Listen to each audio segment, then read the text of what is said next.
Good morning, students. Welcome to this session for Paper 5 Indirect Tax Laws of Success at CA exams for the forthcoming examination September 2025. So at this point of time, all of you must be preparing for your forthcoming examination and your preparation must be in full swing because exams are just almost 15 days ahead, and you all must be maybe in the last stages of revision, or maybe in the last topics which you might be memorizing, some of the topics you might be seeing.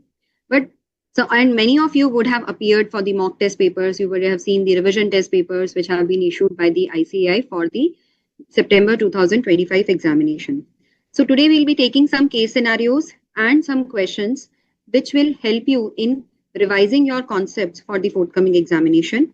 Some of the questions we'll take which are based on the amendments made by FA number 2024, FA number 2024 Act, which is applicable for the forthcoming examination, because the amendments which were made by the FA number 2 Act 2024 after 31st October, they were not applicable for May examination, but they are applicable for September examination. So we have intentionally, deliberately incorporated some questions also in the revision test paper, so that these provisions you can be aware of and they can be tested. So you know that yes, how they can be applied in the situations, in the practical situations. So we'll be taking these scenarios as well as we'll be taking some of the questions in this session. And let us go to the scenario first. Let us first of all see the scenario.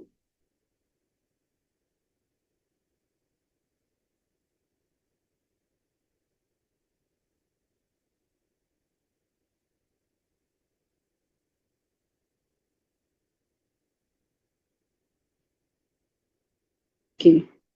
So I hope my screen is visible to you all. Prashant or Ashokji, can you confirm that whether the screen is visible? I have shared the screen. Ashokji, screen visible?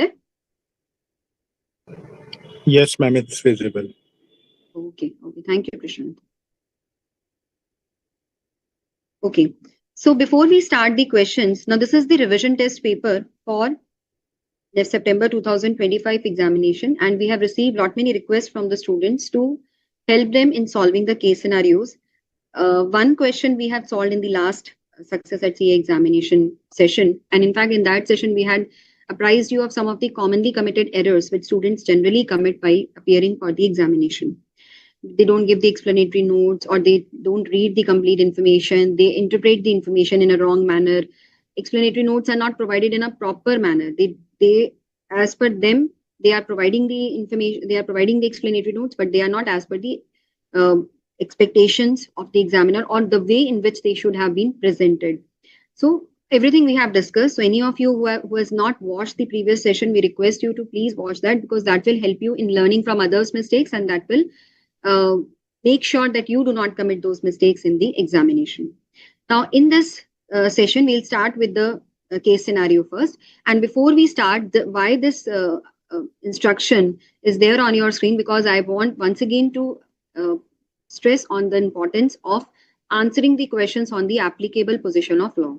So under indirect tax laws, since the law is very dynamic, and throughout the year, through notifications and circulars, lot many clarifications as well as not many changes keep coming in the provisions of law. That is why the cutoff date on which is relevant for a particular examination, for example, for September examination, 28th February 2025 is the cutoff date.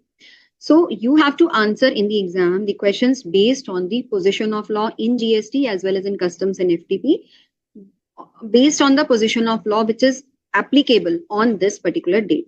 So if there are changes in any provision, and those changes have taken place multiple times till 28th February. So whatever position is applicable on 28th February, you have to answer the questions based on that. So that is what we have followed in this RTP also. And whatever amendments made by Finance number 2 Act 2024 have been effective till 28th February. So one amendment in input tax credit chapter relating to input service distributor mechanism was not effective till 28th February.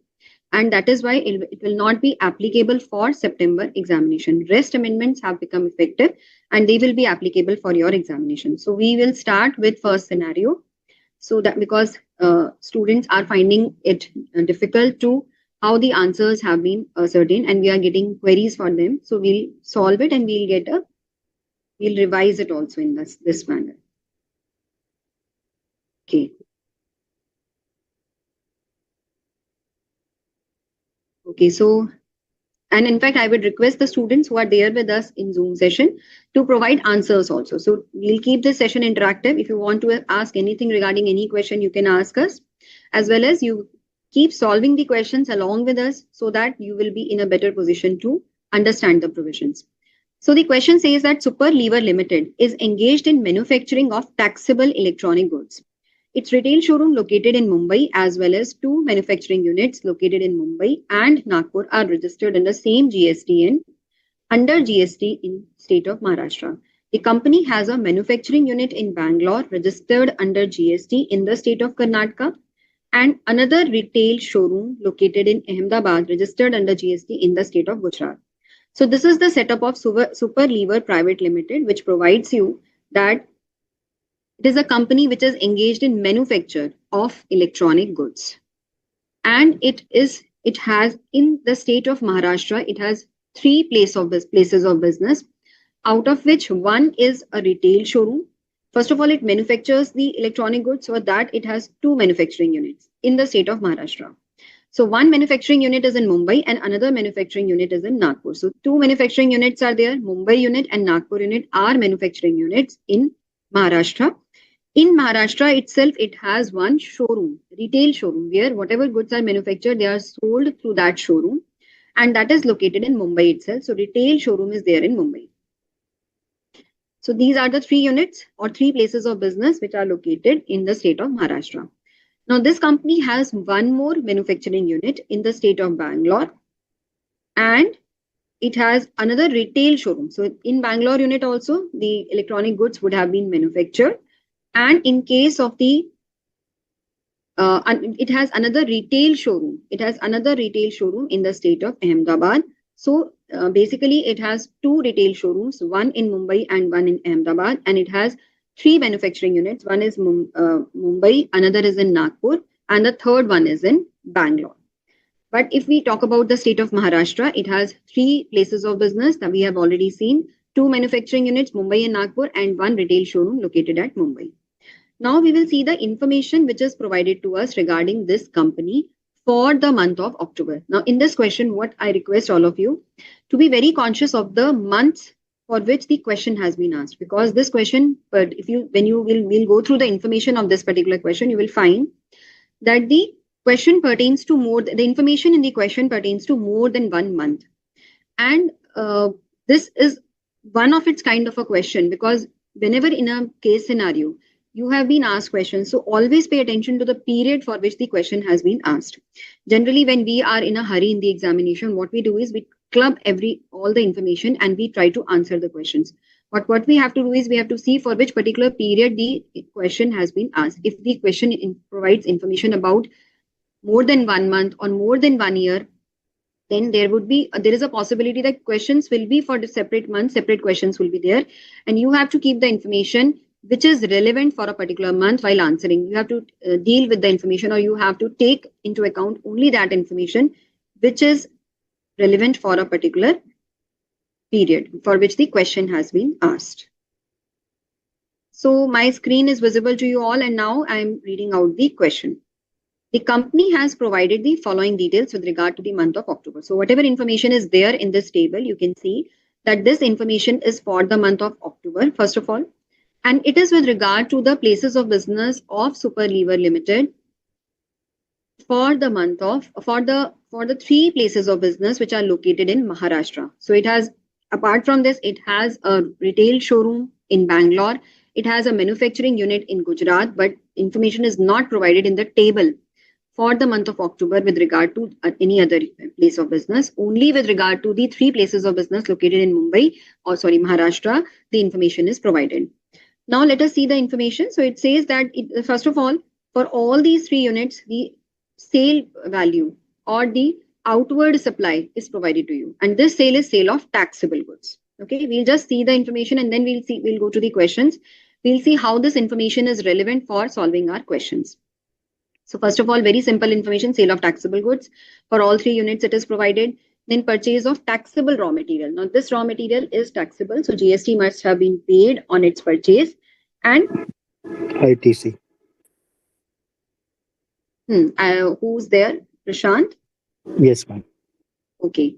So yes, whenever we see the purchase of raw material, so first thing which comes to our mind is ITC, that it could be, there would be some availability or some question pertaining to ITC can be there. Very good. Then we have payment made for security. Now payment made for security, again, it gives us the information that security services we must have availed, and it is an inward supply. So again, inward supply, there could be some ITC question, there could be some other type of question can also be there, but this is payment made for security, 1,50,000 and 1,10,000. Interest received on fixed deposit. And sometimes you will also see that certain information is there in the scenario which is not relevant for solving the question, but then you have to take care that you have to exclude that information, because don't get confused, this information is there, so somewhere I have to use it in the question. There can be a possibility for that also. So sometimes in exam conditions, we feel that we are leaving something, or maybe we are not solving the questions correctly. Some point is there which we are not aware of. Then interest received on fixed deposits with a nationalized bank is provided to you. Sale of securities, sale of agricultural land, and sale of old factory building which was not used anymore. This information is provided for all the 3 units or all the 3 places. Then comes the additional information. Now, till now, whatever information we have seen regarding the company is pertaining to the month of October. Let us see if any other month is also dealt with, or information with regard to any other month is also provided to us. So additional information says, in case of Mumbai unit. Now, when I say Mumbai unit, that means Mumbai manufacturing unit I am talking about. In case of Mumbai unit, payment for security services for the month of October has been made to Safe and Secure Solutions Private Limited, a company not registered under GST. For Nagpur unit, the payment for security services for the month of October has been made to Vigilant Solutions, a partnership firm registered under GST. Now, whether a question pertaining to this is there or not, but to the students who are there with us today, please answer. Let me ask you a question. Now, we have been provided the information that 1,50,000 Mumbai unit has paid for security services and Nagpur unit has paid 1,10,000 for security services. Now, with regard to this, additional information which is provided is that Mumbai unit has taken the security services, or it has paid this amount for security services to Safe and Secure Solutions Private Limited, which is a company not registered under GST. So quickly tell me in the chat box that whether the Mumbai unit is required to pay tax on the security services under reverse charge mechanism or not. My question is that whether reverse charge mechanism is applicable in case of the security services received by Mumbai unit from Safe and Secure Solutions Private Limited, whether RCM is applicable in this particular case or not. Yes, so Prashant has answered one step ahead, but yes, Prashant wants to say that tax would be payable by Safe and Secure Private Limited. Very good, Prashant, you are absolutely correct. Subhashini, you are also correct. So you have got this point. Now, can you tell me quickly that what is the reason why the tax is not payable under RCM?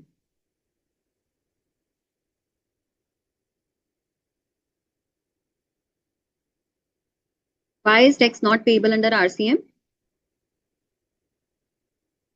In fact, both of you have answered it correctly, that tax will not be paid under RCM. And in fact, the reason for this, you know, that yes, let me see, yes, supplier is a body corporate. Very good, Subhashini. Body corporate to, yes, supplier is a body corporate, Prashant. So recipient should be a registered person, supplier should be a non-body corporate, then RCM will be applicable. In fact, your point is absolutely correct, Prashant. You have understood that yes, this is, first of all, it is not a case of RCM. It is not a case of RCM. Why? Because services are being supplied by Safe and Secure Private Limited, which is a body corporate. And if a body corporate is providing security services, then RCM will not apply. So in order to attract RCM provisions, so security services should be provided by a non-body corporate to a registered person. So recipient should be a registered person. Now this registered person can be a partnership firm, body corporate, proprietor, anybody. But the provider, service provider, should only be a non-body corporate. So here it is a body corporate, RCM will not apply. Now the next point is whether ITC can be taken by Mumbai unit on this security services. So answer to that has already been provided by Prashant. So Subhashini, what is your answer on this? That whether Mumbai unit can take credit on the security services availed by it. These security services they must have been using for the business purposes only. This is very apparent. But whether credit will be available on the security services received by Mumbai unit from Safe and Secure Private Limited. Any idea on the same? Prashant has answered it correctly. Yes, let me see.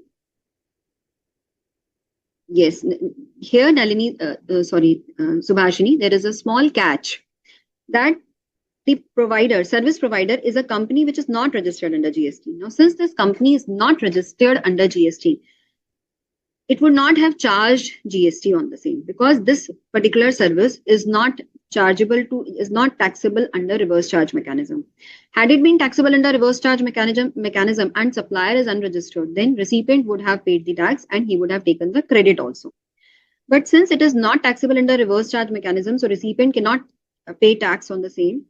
Tax has to be paid by the supplier, and since supplier is unregistered, so he cannot issue a tax invoice, he cannot charge tax on this particular service from the recipient because Safe and Secure Private Limited is unregistered and it is taxable under forward charge mechanism. Therefore, these services will not be subject to any GST or Safe and Secure will not have charged any GST on the same, and therefore there will be no ITC.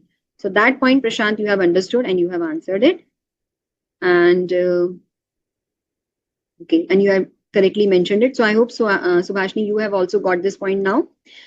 Nagpur unit has made the payment for security services for the month of October and it has made it to Vigilant Solutions, a partnership firm registered under GST. So quickly tell me the answer to both the questions. Whether the Nagpur unit is eligible for, this is the Nagpur unit has made this payment to Vigilant Solutions, a partnership firm. So whether Nagpur unit is liable to pay GST under reverse charge on the security services payment and whether ITC will be available on the same or not.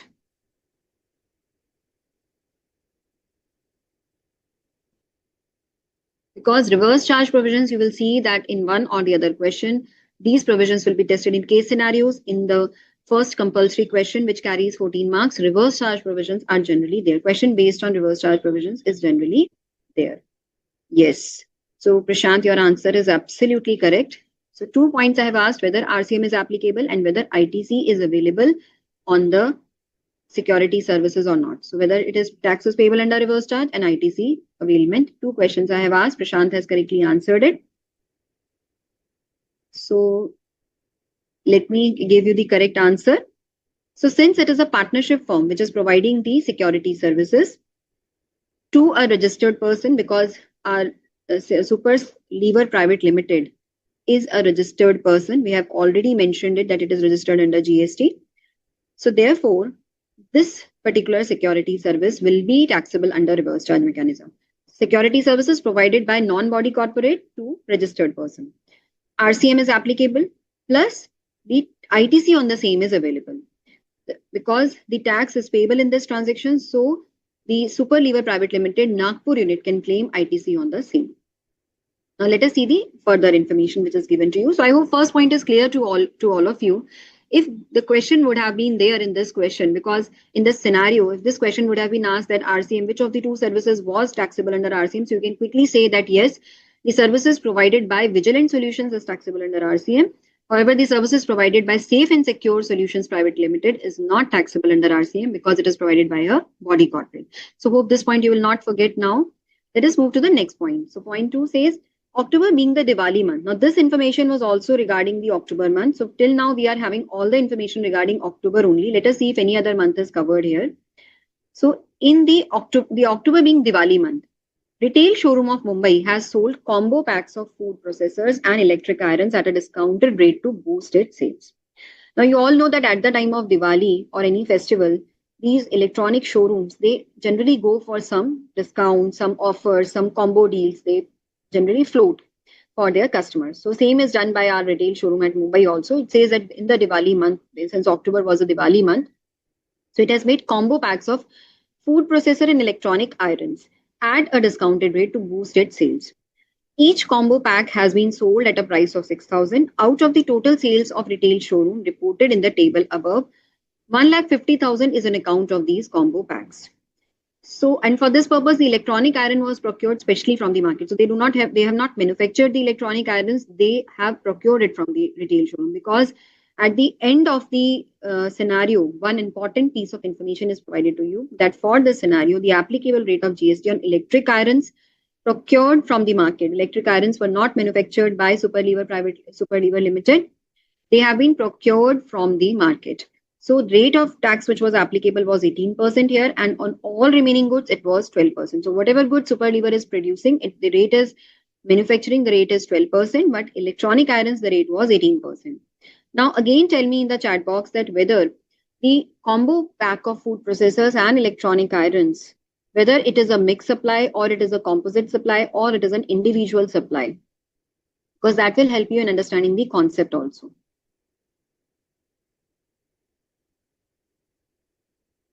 Whether it is these combo packs of food processors and electronic irons which have been sold at a discounted rate, whether these combo packs are mixed supply or they are composite supply or they are individual supplies of food processors and electronic irons. So any idea about this particular combo pack of food processor and electronic iron? Very good, Subhashini. Your answer is absolutely correct. Prashant, any idea about this particular transaction? I'm coming to it. Just a minute. Okay, you can give it a thought, because I don't want to jump to the conclusion without our students having a thought over it. So this is very important, that out of the total sales, and this combo pack is being sold at a price of rupees 6,000. So one single price is being charged for this combo pack of rupees 6,000. Two products are there, food processors and electronic irons. And out of the total sales, which is provided to you in the table above, 1,50,000 is on account of, so 1,50,000 is included here. Yes, Prashant, your answer is also absolutely correct. The correct answer is that it is a mixed supply, because in the ordinary course of business, the food processors and electronic irons are not naturally bundled. So it is not a business practice that you sell the food processors along with electronic irons, or electronic irons are given along with food processors. That is, there is no such practice, no such trade parlance. These two products are not related to each other. They are not naturally bundled. So this is not a composite supply. Now, when you are determining mixed supply, first thing you have to determine is that it should not be a composite supply. So that is, we have concluded that it is not a mixed composite supply. Second thing, there should be a single price which should be charged for that particular combo offer, or for those two or more supplies supplied together. So here, food processors and electronic irons supplied together, they have been, for them, a single price has been charged. Yes, and the rate has also been provided by Prashant. So rate we will be doing, yes. So rate of tax which would be applicable would be, we have to see, because we know that on a mixed supply, the rate of tax which has to be applied is the highest rate of the two, or highest of all the supplies. So here there are two supplies, food processors and electronic irons. Now, the question provides that electronic irons are taxable at the rate of 18%, while all other products are taxable at 12%. So food processor rate applicable rate is 12%. Electronic iron, it is 18%. So out of these two, the higher rate is 18%, and that would be applicable on this combo pack, because this is what is provided by section 8, that in case of a mixed supply, the rate of tax which will be applicable on the entire value of supply will be the highest rate. And here highest rate is 18%. Now, so for on rupees 1,50,000, which is a combo pack, the rate of tax which will be applicable is 18%. And on rest of the value of supply, sale value, rate will be 12%. However, there is also one more exception here is total sales of such electronic irons is 36,000 which are sold individually. Few electronic irons have been sold individually as well. So एक तो combo pack था 1,50,000 का. Apart from that, there is a individual sale of electronic irons which have been procured from the market, and the total sale value is 36,000, and that is also included in the table above. So whatever value is given in the above table, out of which 1,50,000 plus 36,000 have been taxed at the rate of 18%, the rest is taxed at the normal rate of 12%. Then we come to the next transaction, that is Nagpur unit issued credit notes of 1,80,000 to its buyers in the month of November towards discount on account of making timely payment. Now, the buyers were aware of such discount at the time of sale in October. All the buyers reversed the proportionate input tax credit on receiving the discount, except one buyer who received the credit note for rupees 23,000. So this buyer has not reversed. Otherwise, all the other buyers have reversed the input tax credit. The credit notes which they have issued, they were aware that they can get such a discount at the time of making the supply in the month of October. So this supply was made originally in the month of October, and in the month of November, the credit notes have been issued because they had made the timely payment. So they got that discount, and for giving discount to a particular buyer, we have to issue credit note. If we have to charge more from the supply from our buyer, then we have to issue debit note. I hope this is very clear to all of you, that whenever we have to increase the value of supply, or we have to charge some additional value of supply, some additional consideration has to be charged, some upward movement or revision of rate is there subsequent to the supply, then supplier has to issue a debit note. If there is a downward revision in the price or some discount has to be given in crux, we have to reduce the value of supply afterwards, then credit note has to be issued. So Nagpur unit has issued credit note. Now, why this credit note has been issued? On account of the discount for making timely payment. Now, this discount was known to the buyers at the time of making sale, and all the buyers have reversed the proportionate input tax credit on receiving the discount, except one buyer who received credit note for rupees 23,000. So out of 1,80,000, 23,000 for rupees 23,000 ITC has not been reversed. Nagpur unit reported sales for the month of November is 16 lakh. So this information is for the month of November. Now, till now we had received all the information for the month of October only. This is the first information which is there for November. Quickly tell me in the chat box, if I ask you what is the reported sales for the month of, not reported sales, what will be the value of supply for the month of November? Because these are the questions which are going to be there in the questions MCQs following this particular scenario, and you would already be aware of them. So what is the what is the value of supply for the month of November for Nagpur unit? Reported sales is 16 lakh. Credit note has been issued for 1,80,000, and all ITC has been reversed pertaining to these credit notes except 23,000. So any answers from you, if you can provide that, whether the credit, whether the whatever credit has not been reversed, how do we have to treat that particular credit note, and what would be the value of supply for November?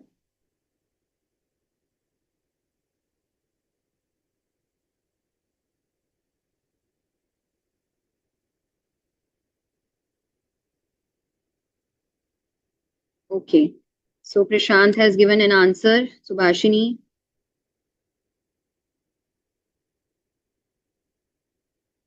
And in the meantime, let us also compute this value that will be required in the question. Or what we can do is we may see the question also, because that will also be a point that otherwise let me show you the entire question.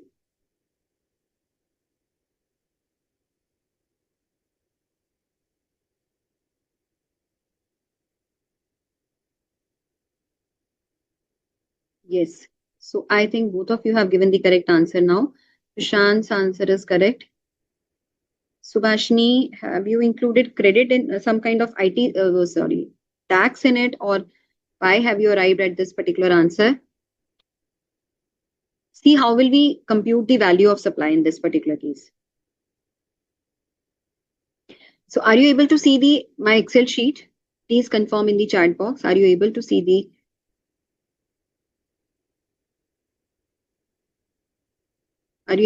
my Excel sheet? Because that there I will show the computation.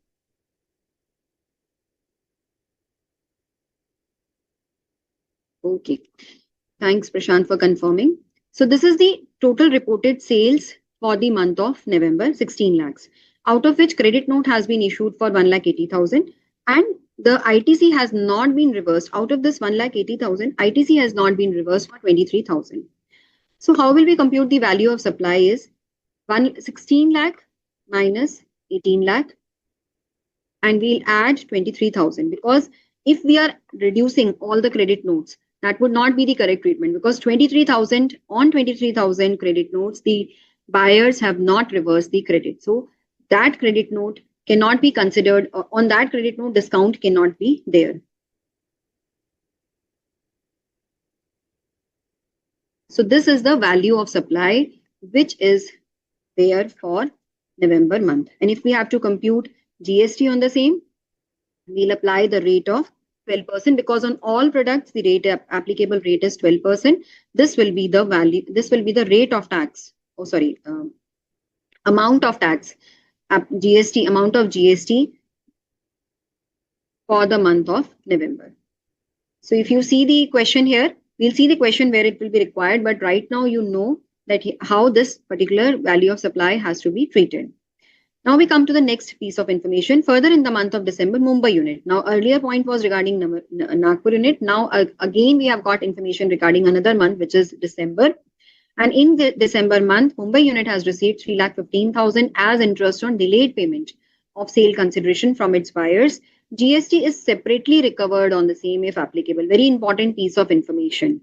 First of all, we have got the information for the month of December that Mumbai unit has received interest on delayed payment.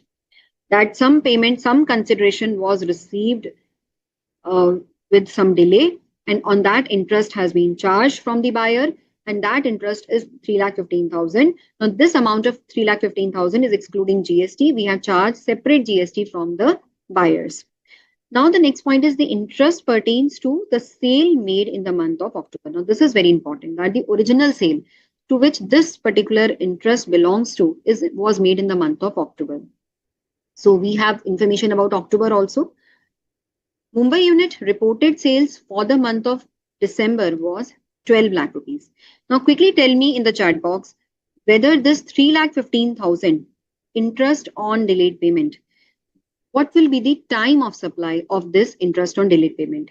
Regarding the value, we have been given enough information that it is GST separately charged on 3,15,000. So that is very sure that on 3,15,000, we will not take it inclusive. Okay, and for the 3,15,000 interest on delayed payment, what will be the time of supply? So when it will be taxed? Will it be taxed in the month of December or will it be taxed in the month of October? Please tell me in the chat box. Prashant, Subhashini, I think previous question point 3 was clear to you now. And now you tell me the answer for point 4, that when the interest on delayed payment of sale consideration of rupees 3,50,000 be taxed? Will it be taxed in the month of December or will it be taxed in the month of October?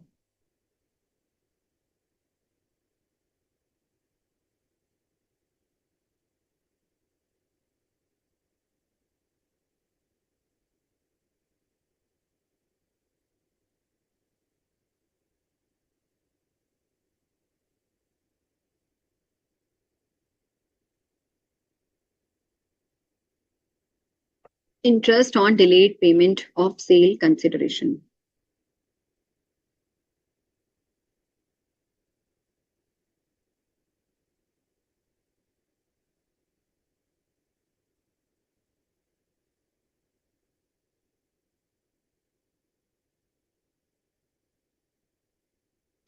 Any answers from others? Okay, so let me tell you the answer. This will be taxed in the month of December only. Any interest on delayed payment, any interest, penalty, whatever we are receiving from the buyer, with regard to the original supply. So the nature will be the same as the original supply is there. The rate of tax will remain same as the original supply was. So original supply was a supply of goods. So interest will also take the nature, or the rate will also be taken for the original supply. But the main point is that the rate of the time of supply will be the month in which we have actually received that interest on delayed payment or penalty. Okay, let us go to section 12 for this, because this is a supply of goods. He is only a supplier of goods. Okay, I just want to show you that exact provision. Section 12.6. The time of supply, to the extent it relates to an addition in the value of supply by way of interest, late fee or penalty. So अगर आपको कोई भी interest, penalty या late fee मिल रहा है, so then in that case that will be for delayed payment of any consideration. Then the time of supply will be date on which supplier receives such addition in value. जिस दिन आपको वो receive हुआ है. So you have received this addition in value in the month of December. So time of supply will be December month. Okay. So I hope this point is clear to you now. So that makes the total, if I ask you the total value of supply for the month of December, it will be 12 lakhs plus 3,15,000. So total value will become 15,15,000. Now we come to the next point. Stock valued at 7,30,000 was transferred from Mumbai unit to Nagpur unit on October 16. Now again, the information is with regard to October month. Further, the stock valued at 6,80,000 was also transferred from Bangalore unit to retail showroom at Ahmedabad on October 22. So Mumbai unit or to Nagpur unit, whatever stock is being transferred, keep it in mind that this is within same GSTN, because we have already seen that for Maharashtra state, one registration has been obtained by the company. This is provided in the very first sentence of the scenario, that one registration has been taken. Stock valued at, and the second one is the from Bangalore unit to Ahmedabad unit. Now this is an interstate transaction, so separate GST registration numbers would be there, and same we have got the amount also, that this Bangalore to this Ahmedabad, whatever transfer has taken place, the amount, the bill invoice value is 5 lakh rupees. So in case of the Mumbai to Nagpur, it was an intra-state transfer within the same state, and it was between same GST registration numbers. So can you tell me that which of these two is or whether these or both the transactions will be considered as supply, or one of these will be a taxable supply? Yes, Prashant. So you are saying that 7,30,000 is not in the value. Yes. So stock value, first of all, we have to see. Now you want to ask me this question, or you are telling me some answer, I'm not aware, because I just want to tell you that this, let me tell you the answer, because that will answer your other question also. If we make any transfer between two units or two places of business of two places of a business under same PAN, if same registration numbers are there, then any transfer between them cannot be considered as supply. But if two different registration numbers are there, any transfer of stock between these two units or any supply of services between these two units is there, that would be considered as supply. So stock transfer from Mumbai unit to Nagpur unit, since it is within same registration number, it cannot be considered as supply. And that is why there is no question of same being there in the sale value, which is shown in the table above. So I hope that answers your doubt, Prashant, or maybe you were answering that it is not. I was answering it is not taken in the value because it is on the same registration number. No. Then you are right. Then you are right. That it is in the same. I got it other way. I thought that you are asking me whether it is included in the above sale value or not. So then in that case, you are correct that this will not be considered as supply. And the other transaction, Bangalore to Ahmedabad unit, that will be a supply because it is within two different registrations. On October 23, a truck carrying finished goods of Mumbai unit was intercepted by the proper officer. Now, proper officer was of the view that e-way bill was not prepared in accordance with the provisions of GST law, and the truck along with goods was seized by the proper officer under section 129. So seizure order was passed on October 23 and it was communicated to Mumbai unit. So date of communication is October 23 and date of passing the order was 20 date of communicating the order was October 24 and date of passing the order was October 23. Now let us see the questions because most of the points we have already understood while reading those points. Just quickly go through the questions and we'll try to find out their answers. Now rate of tax applicable we have already seen in detail. For electric irons it was 18%, but for other electronic products it was 12%. Now the first question says is the value of taxable supply made by Nagpur unit during the month of October. See, two different months are there in this question, so don't get confused. We generally do what we do is many students they take the value of supply of Nagpur unit for October and they take the gross tax liability also for the same month, but it says it's gross tax liability without considering ITC, so ITC has not to be considered for the month of November. So two things we have to compute. So let us go to the relevant information. So what we have to compute is we have to see the value of taxable supply for October and gross tax liability for November. For the, just a minute, let me again see, for the Nagpur unit. So Nagpur unit is this. This table provides us the information about the value of taxable supply for the month of October. So can you provide me the answers for, we'll take the two portions separately. First of all, value of taxable supply for the Nagpur unit in the month of October. Let me try to, I want to show you the complete table. So if you want to include anything else, you should be knowing that. Yes. For the month of October.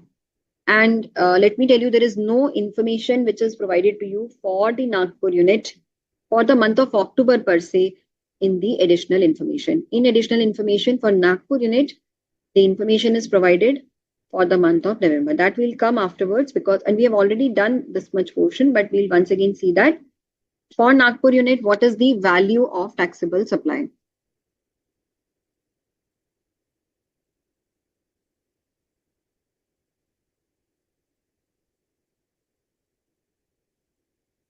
Yes, Prashant. Absolutely correct answer. See, you have made.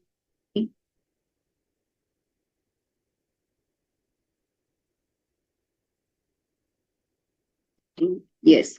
So this is very, very simple. In fact, Subhashini, I think this point you would have also grasped that the sale of taxable goods, because this is the only outward supply which is taxable, that is 13,50,000. Others outward supplies like interest on fixed deposit. Interest on fixed deposit is not taxable. It's an exempt supply. Sale of securities, it is not for Nagpur unit. For Nagpur unit, we have sale of agricultural land. Now, sale of agricultural land is also not a taxable supply. So only taxable supply is of 13,50,000 and that is the correct answer. So you have correctly find it out, Prashant, and that is the correct point. Now, second one is the gross tax liability of Nagpur unit in the month of November. Now see, in the month of November, if you remember, we have already computed it in the Excel sheet that this was the, because we'll not once again go into it, it will take our time. In the month of November, the 16 lakh was the reported sale, out of which we had reduced the 1,80,000 from it because that was the credit notes which have been issued to the buyers for making timely payment. The discount was given to them, but 23,000 credit pertaining to 23,000 credit note was not reversed. And that is why we have again added that back to the value. So that made the value as 14,43,000 and the tax payable on it at the rate of 12% was 1,73,160. So we have got two answers, 13,50,000. 13,50,000. So that was the value of supply. And another was the gross tax liability. Now let us see which option has these two options, these two values. Okay. So value of taxable supply is 13,50,000 and gross tax liability is 1,73,160. So option C is the correct option.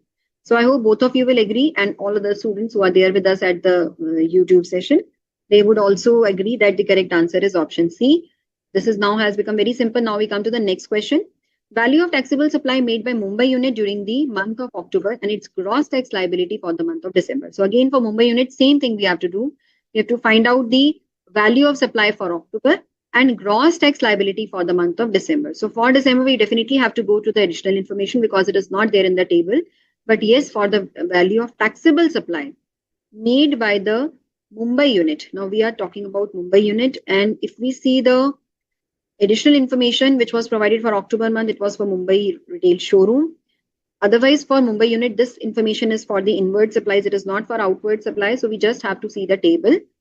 And quickly tell me in the chat box that what is the value of supply for Mumbai unit for the month of October.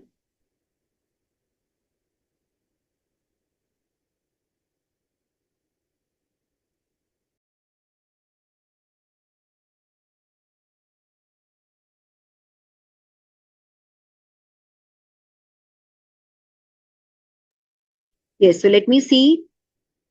Okay, very good, Prashant. Subhashini, if you can provide me the answer. So as I already told you, for October, there is no additional information. Sale of taxable goods for Mumbai unit is provided to you as sale of taxable goods value is 12,50,000 and that is the correct answer. So one value we have got.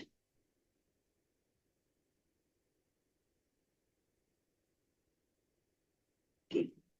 Let us come to this, that the value of taxable supply will be 12,50,000. This we have got because this was very apparent from the table. Now we again come to the additional information for the month of December for the Mumbai unit. For the month of December, now this was the information which was applicable. So here we have seen that interest on delayed payment of sale consideration. Now this answer I would like to get from you, two of you, that what would be the gross tax liability for the month of December. Interest on delayed payment is 3,50,000. I will stress out the important points. GST is separately charged on the same if applicable, and the reported sales apart from this was 12 lakh for the month of December. So what would be the gross tax liability for the month of December for the Mumbai unit?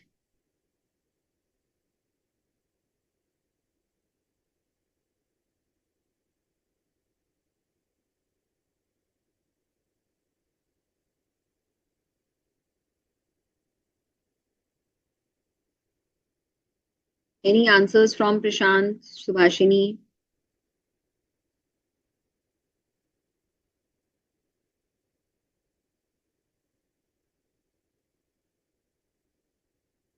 Okay, let us work it out simultaneously. Yes, so you have given me the value of supply, Prashant, and on this tax will be computed. That is good that you have understood this point. Let us see. So the if you see the question, 12 lakh is the reported sales and 3,15,000 is the interest on delayed payment. Now, how do we have to find out the value of supply first of all? Then we'll see the tax on it. Now we'll take 3,15,000 as it is. We'll not do any back calculation on this because this is not inclusive of tax. The question specifically provides that on this interest on delayed payment, GST is separately charged. Many a times in the question, you will find in the exam that this piece of information is not there. Then what we generally assume is that the interest on delayed payment of sale consideration is inclusive of GST because generally the buyer will not give you the tax separately on in this interest part. If no information is given, generally you should assume this, but yes, you should provide the information. You should give this assumption clearly in your answer. So we'll add both these values, that is 12 lakh reported sales and the interest on delayed payment. You will get the value of supply for the month of December.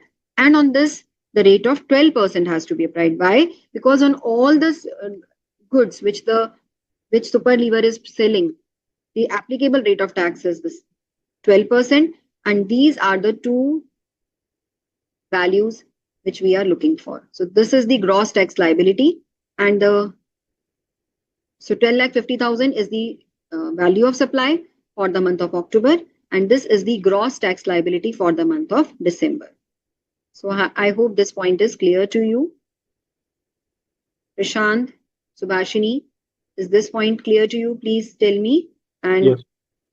okay, good. So let us see which is this option which has these two values with us. Value of taxable supply made by Mumbai unit during the month of October is 12,50,000, and the other value was 12,50,000 and 1,81,800 rupees. So this is option D, which is the correct option. Let us see the next question. Which of the following statements is correct with regard to gross tax liability for outward supply made by retail showroom at Mumbai? Now here the month is not given to you in the question, but if you see the options, every option has it for the month of October. So let us go to the question again and let us see what is the information which is provided to you. You have to compute the gross tax liability. So that means ITC is not required to be computed for the retail showroom at Mumbai. So first of all, we will see the table, what information table provides us. So this has the taxable value of 6,50,000. And then the additional information, this particular point 1 is with regard to inward supply, so it will not be applicable for while computing the gross tax liability. But yes, point 2 has the information regarding the outward supply only, which was regarding the combo offer being sold by Superlever Limited. So I will just give you 2 minutes, otherwise we'll start solving the question and you can also solve it with me. What would be the gross tax liability of Mumbai office? Its sale price, because all other supply for retail showroom, we do not have any other sale or any other any other supply per se. And in fact, this piece of information which was given in point 1, it was not regarding retail showroom per se, but though it was for inward supplies, it was not at all relevant. But anyhow, it was not for retail showroom. So for retail showroom, if you can see only one value is given to you, the sale of taxable goods done by retail showroom at Mumbai in the month of October. 6,50,000. Now, additional information which is given to you is there. Try to solve the answer or try to arrive at the correct answer.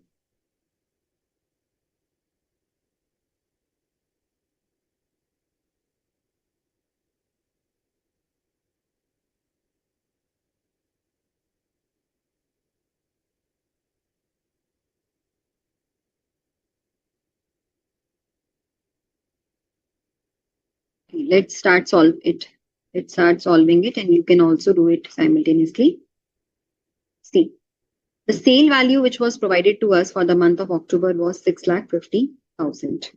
Okay. Out of this, we have seen that 1,50,000 was combo pack, sale of combo packs. Now, we had already seen and discussed in detail that combo packs are taxable at a different rate. So, first of all, these combo packs have to be excluded from the overall sale value. Then only we'll be able to see the supply which is taxable at the normal 12% rate. Same is the case with the irons sold individually. 36,000 was the sale value of the irons which were sold individually. So they can also not be taxed at the rate of 12%. So 6,50,000. Out of 6,50,000 will reduce the 1,50,000 and will reduce 36,000. That will give us a value of 4,64,000, because we can see that this value will be taxed at the rate of 18%, and this remaining value will be taxed at the rate of 12%. So this will be taxed at 12%, and this is one of the values. One of the gross tax liability.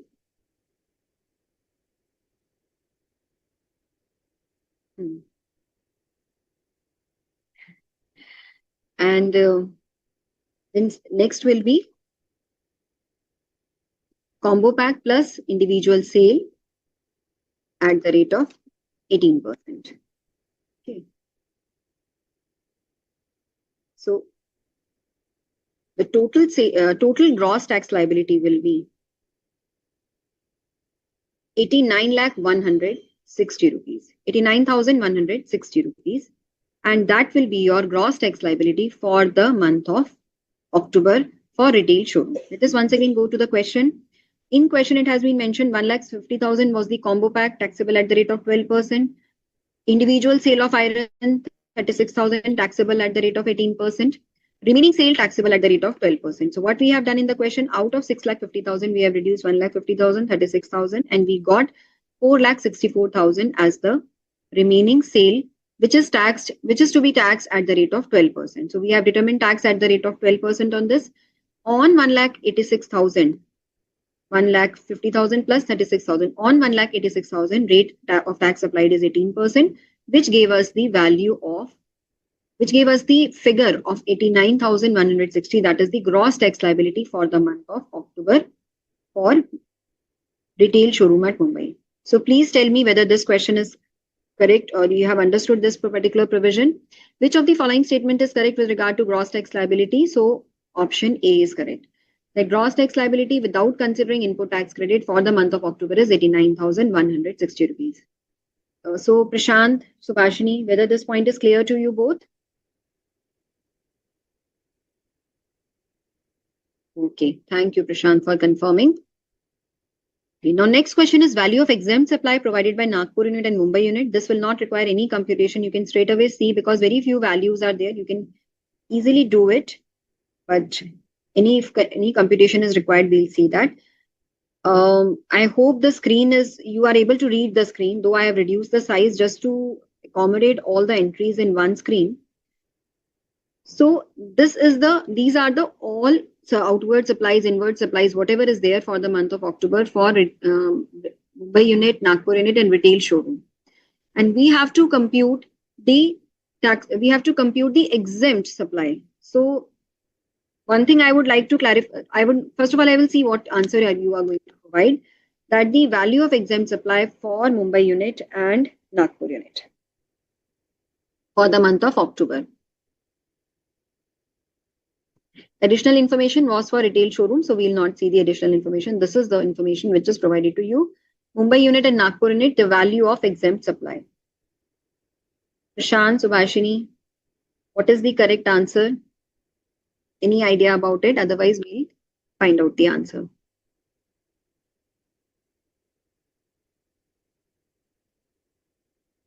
Good, Prashant, very good. So this is the only exempt supply which you have provided as the answer.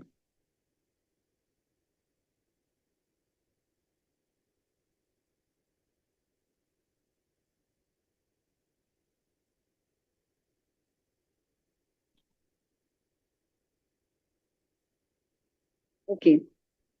So Prashant has provided me the correct answer. Let us see first of all the Nagpur unit. Nagpur unit has an interest element, interest on fixed deposit, which is provided by the banks. So services by way of providing term loans, deposits, etc. in lieu of interest discount is exempt by way of entry 27 of notification 12/2017.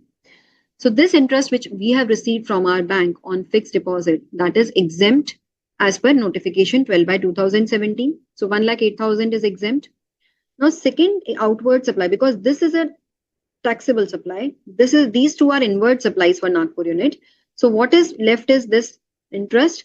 Next outward supply is sale of agricultural land. Now sale of agricultural land is not a supply per se by virtue of Schedule 3. Schedule 3 says entry 5 of Schedule 3 provides that sale of land, sale of building is not a supply, neither supply of goods nor supply of services. So out of these, since the sale of agricultural land is not a supply, only one exempt supply is left, that is 1,08,000 of Nagpur unit. In case of Mumbai unit, if you see, interest on fixed deposit is not there. Sale of securities. Now securities are neither goods nor services. They are excluded from the definition of goods. Securities are excluded from the definition of services. And therefore, supply should be supply of goods or supply of services. So if something is not goods, something is not services, then if we are supplying it, we are doing any transaction in that will not be considered as supply under section 7. Since securities is outside the purview of goods as well as services, sale of securities will not be a supply.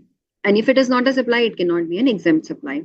Sometimes in this case, what students do is they write it as securities is a Schedule 3 item, or they consider it as it is neither supply of goods nor supply of services. No. You have to write the correct reasoning that securities is not goods, nor is neither goods nor services. That would be the correct reasoning. So this thing you should take into consideration while answering this particular question. If it is a descriptive question and you have to write the reasoning, this is an MCQ, that is not an issue here. Then the sale of old factory building. Now again, this entry, sale of building, is an entry 5 of schedule 3. This is neither supply of goods nor supply of services. So these two items are not supply per se, sale of securities and sale of old factory building, which pertain to Mumbai unit. So you can say in case of Mumbai unit, exempt supply is nil. But in case of Nagpur unit, the exempt supply is 1,08,000, which was provided by Prashant. So Prashant, your answer was correct. Let us see the options which are provided for this particular question. Value of exempt supply provided by Nagpur unit and Mumbai unit. So for Nagpur unit, we had seen it was 1,08,000, and for Mumbai unit, we had seen it was nil. So correct answer is option A. For question number 4, the correct option is option A. So I hope this point is also clear to you all. Now we come to the next point. Value of exempt supply provided by Nagpur unit and Mumbai unit. Again, same question is there. But now it is for the purpose of reversing input tax credit under rules 42 and 43 during the month of October. Now, this will clarify, or this will make you the concept of computing the value of exempt supply for the purpose of reversal and value of exempt supply otherwise. The difference between the two will now be clear to you. So I'm once again going to that table. Remember, you have to compute value of exempt supply for both the units, but now for the purpose of reversal. So will it make any difference, or if difference is there, then what would be that difference?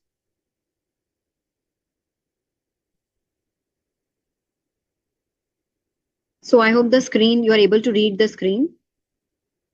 And I will wait for a minute for you to provide the answer. Mumbai unit, Nagpur unit, exempt supply has to be computed for the purpose of reversal.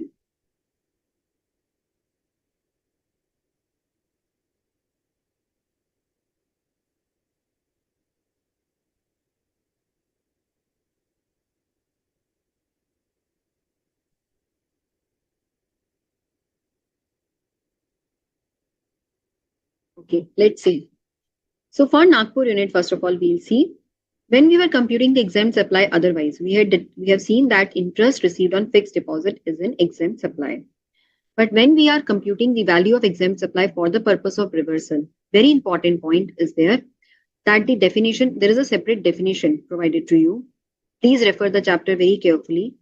The interest received on fixed deposits is specifically excluded from the value of exempt supply when we are determining the value of exempt supply for the purpose of reversal under Rule 72 and Rule 42 and 43 respectively. So interest received on fixed deposit will not form part of the value of exempt supply for reversal. Second entry was sale of agricultural land. Now, while computing the value of exempt supply, we had seen that this is not a supply per se. This is included in Schedule 3. But while computing the value of exempt supply, this has been specifically included. Though it is not a supply, but its value has to be included. That has been specifically provided by the definition of exempt supply. Value of exempt supply will include the stamp duty value, or the value on which stamp duty has been paid for the sale of agricultural land, for the sale of building. Now here the sale of land or building. So here the agricultural land, stamp duty was paid on the sale of agricultural land on 1,85,000, and that is the sale value also. So we will take this 1,85,000 as the value of exempt supply for Nagpur unit. And no other item is there for Nagpur unit. So value of exempt supply for reversal purpose for Nagpur unit will become 1,85,000, because this 1,85,000 is the value for the stamp duty. Next is Mumbai unit. Now in Mumbai unit, we do not have the interest, so that was not an issue. But the value of exempt supply, earlier the value of exempt supply was nil here, because these two entries, the sale of securities and sale of whole factory building, were not supply per se. But when we are computing the value of exempt supply for reversal purpose, then sale of securities will be included. The definition specifically provides it. And what value will be taken? 1% of the sale value. Now 1% of the sale value, that is 4,50,000, and the value will become 4,50,000 is the sale value, and we'll take 1% of it. So that will become 4,500. That would be the value of exempt supply of securities, sale of securities. Sale of old factory building. Now, old factory building, though it has been sold for 90,000, but we had seen earlier that the value which we have to take is the value on which stamp duty has been paid, and that is 75 lakhs. So here we will add 75 lakhs to it, and this will be value of exempt supply will be 75 lakhs 4500 for Mumbai unit.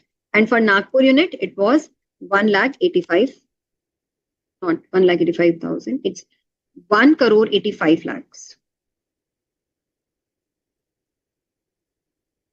So 185 lakh and 75 lakh 4500. These are the two values which are the correct answer. Let us see what are the options provided to us and which is the correct option. So value of exempt supply by Nagpur and Mumbai unit for the purpose of reversing input tax credit under rules 42 and 43 will be option B. 1 crore 85 lakhs and 75 lakhs 4500 is the correct answer. So I hope both of you got this answer or the reason, and others who are watching us from the YouTube, they also got the correct answer. Okay, so let us go to the last question of this particular scenario, and then my colleague Swati will take you through other questions of the RTP, which are, I discussed with you that some amendment based questions are there which will help you in understanding the amendments. So question number 6 is, Mumbai unit wishes to file an appeal because we had already seen in this adjustment that on October 3, a truck carrying finished goods was intercepted and the goods were seized. Truck along with goods was seized under Section 129. The seizure order was passed on October 23 and communicated on October 24. Now we have to tell by what time the order can be appealed against. So Mumbai unit wants to file an appeal against this order. Which of the following statements is correct? There is I want answer for this particular question. There is a no appellate remedy against the orders passed by the proper officer under Section 129. Mumbai unit can directly file an appeal before High Court under CGST Act as the GST appellate tribunal is not yet constituted. Mumbai unit can file an appeal with appellate authority on or before January 24 of the next year.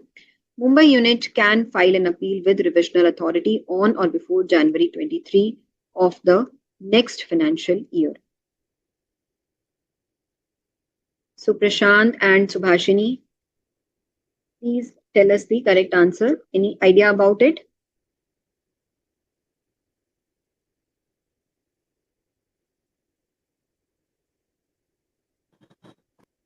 Okay, let us see. So in case you have to file an appeal, first of all, appeal is this order is appealable to the appellate authority, not to High Court, not to revisional authority, and the time within which you have to file the appeal is 3 months time. Yes, very good, Prashant. So at least you know the time limit. So that 3 months you have to compute from October 24. Why? Because October 24 is the date on which the order was communicated. We take the 3 months from the date of communication of the order. So October 24 we have to take. So from October 24, November 24, December 24 and January 24. We will exclude the date of 24. 24th we will exclude. We'll start computing from 25th. So 25th to 25th October to 24 November. Then 25th November to 24th December and 25th December to 24th January. So this will be January 24. That will be the last date by which the appeal should have been filed. Okay, so in this case, the correct option will be option C. You have to file the appeal to appellate authority and that too by January 24 of the next year. So let us move to the remaining questions. We'll take 1 minute break and then we will move to the remaining questions. Just 1 minute break.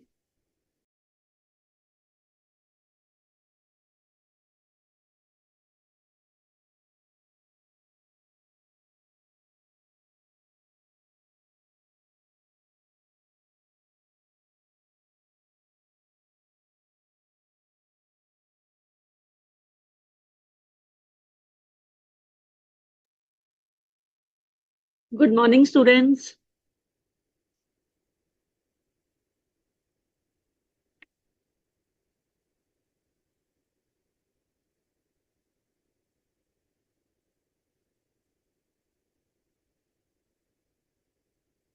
So now you have just gone through the case scenario of the revision test paper. So I believe that now you have understood the thoroughly how to approach the case scenario and how to go through the facts of the case scenario and then look at the questions given therein so as to arrive at the correct answer. Now we will go through the amendment based questions and the significant amendments I will say, because you know the questions which we have included in the this revision test paper, they are really very important, because section 74A, as you know, that it has already, section 73 and 74 is effective only till this financial year 24, 25, and now the FA section 74A is applicable.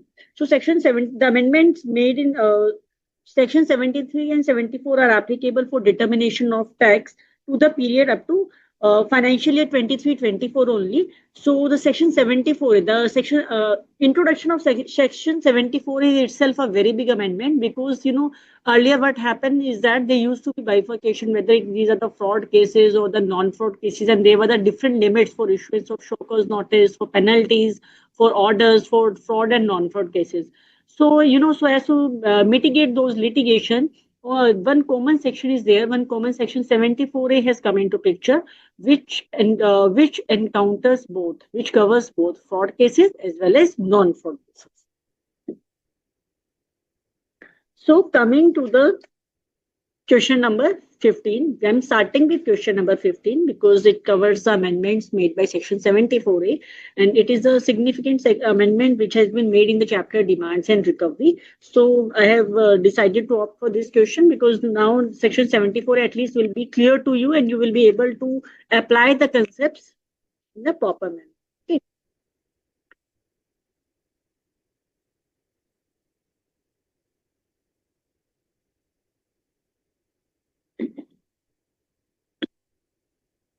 And I request all of you, all the students who are there in the Zoom platform and all the students who are there on the YouTube, please participate. Please, you know, interact with us. Please give your answers simultaneously, but just don't quote the, the dates or the amount. Please give a brief reasoning for the same. Because when you give a brief reasoning, you will be able to appreciate that you have understood the concept clear or not. I don't expect any detailed reason from you. I don't expect any section number from you. Just give a brief reasoning. Okay. So let's start with question number 15.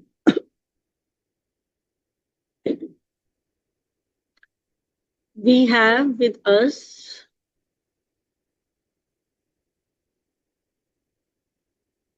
Leela, Prashant, Jen, okay, and all other students. Arnav Enterprises, a registered supplier located in Madhya Pradesh, has duly filed its monthly GST returns for the financial year 24-25.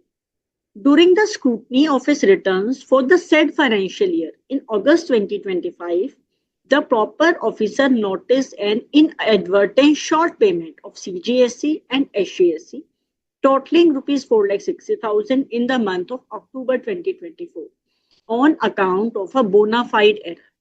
Before issuance of the shockers notice by the proper officer, Arnav Enterprises paid the tax of rupees 1,50,000 CGST and 50,000 SGST on the basis of its own ascertainment, along with applicable interest and with penalty, if any, on 15 September 25 and informed the proper officer in writing of such person.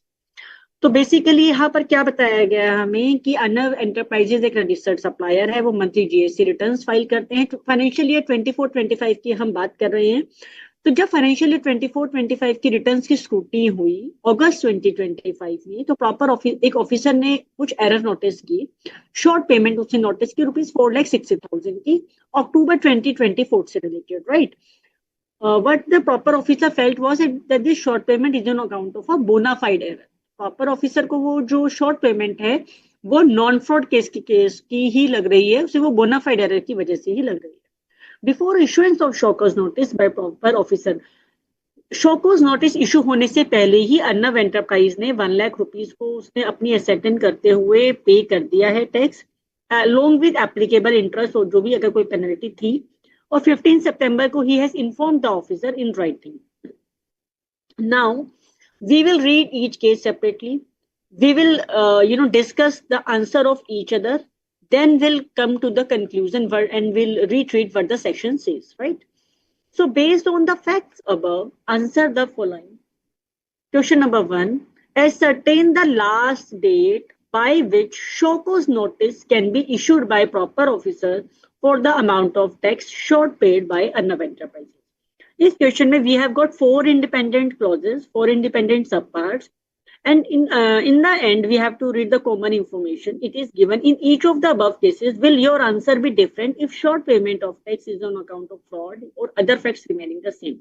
What we have read above is that if the short payment in this question is on account of a bona fide error. So the question says कि क्या आपका answer different होगा अगर यहाँ पर payment जो short payment है वो फ्रॉड की होती तो, राइट? एंड एज्यूम क्या करना है हमें कि जो ड्यू डेट है फॉर फर्निशिंग एनुअल रिटर्न वो एक्सटेंड नहीं हुई है. Limitation period for issuance of order under section 74A वो भी एक्सटेंड नहीं हुआ है कमिश्नर से, और आपको you don't have to compute interest in your answer, you just have to give the answer, you can mention with applicable interest. So all the students who are there live and who are there on the YouTube, I hope that you have gone through section 74A. You may discuss whatever answer you feel right, you may mention in the chat box, and then we will go through the provisions of section 74A together and we'll look at the answer, right? So I am giving you around 30 seconds. Okay, so please give your answer for this part 1.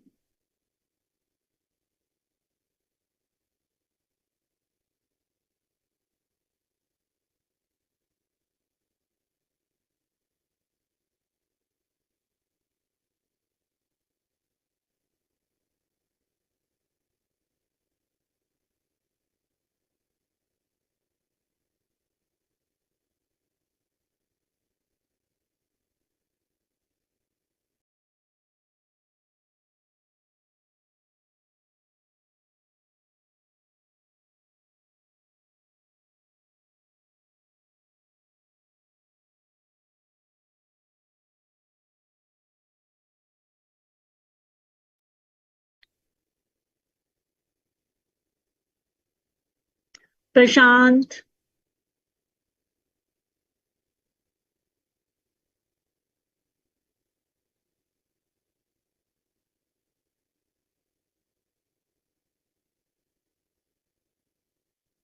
Have you gone through section 74A? Just let me know by giving you may mention in the chat box so that whether I need to wait for you to give the answer. So shall I directly start with you discussing the provisions of section 74A? Just please let me know. Leela and Mr. Prashant. Have you gone through section 74A or shall I explain to you from starting? Okay, Prashant has not gone through. And what do you feel, Leela? And other students can also give the answers in the chat box.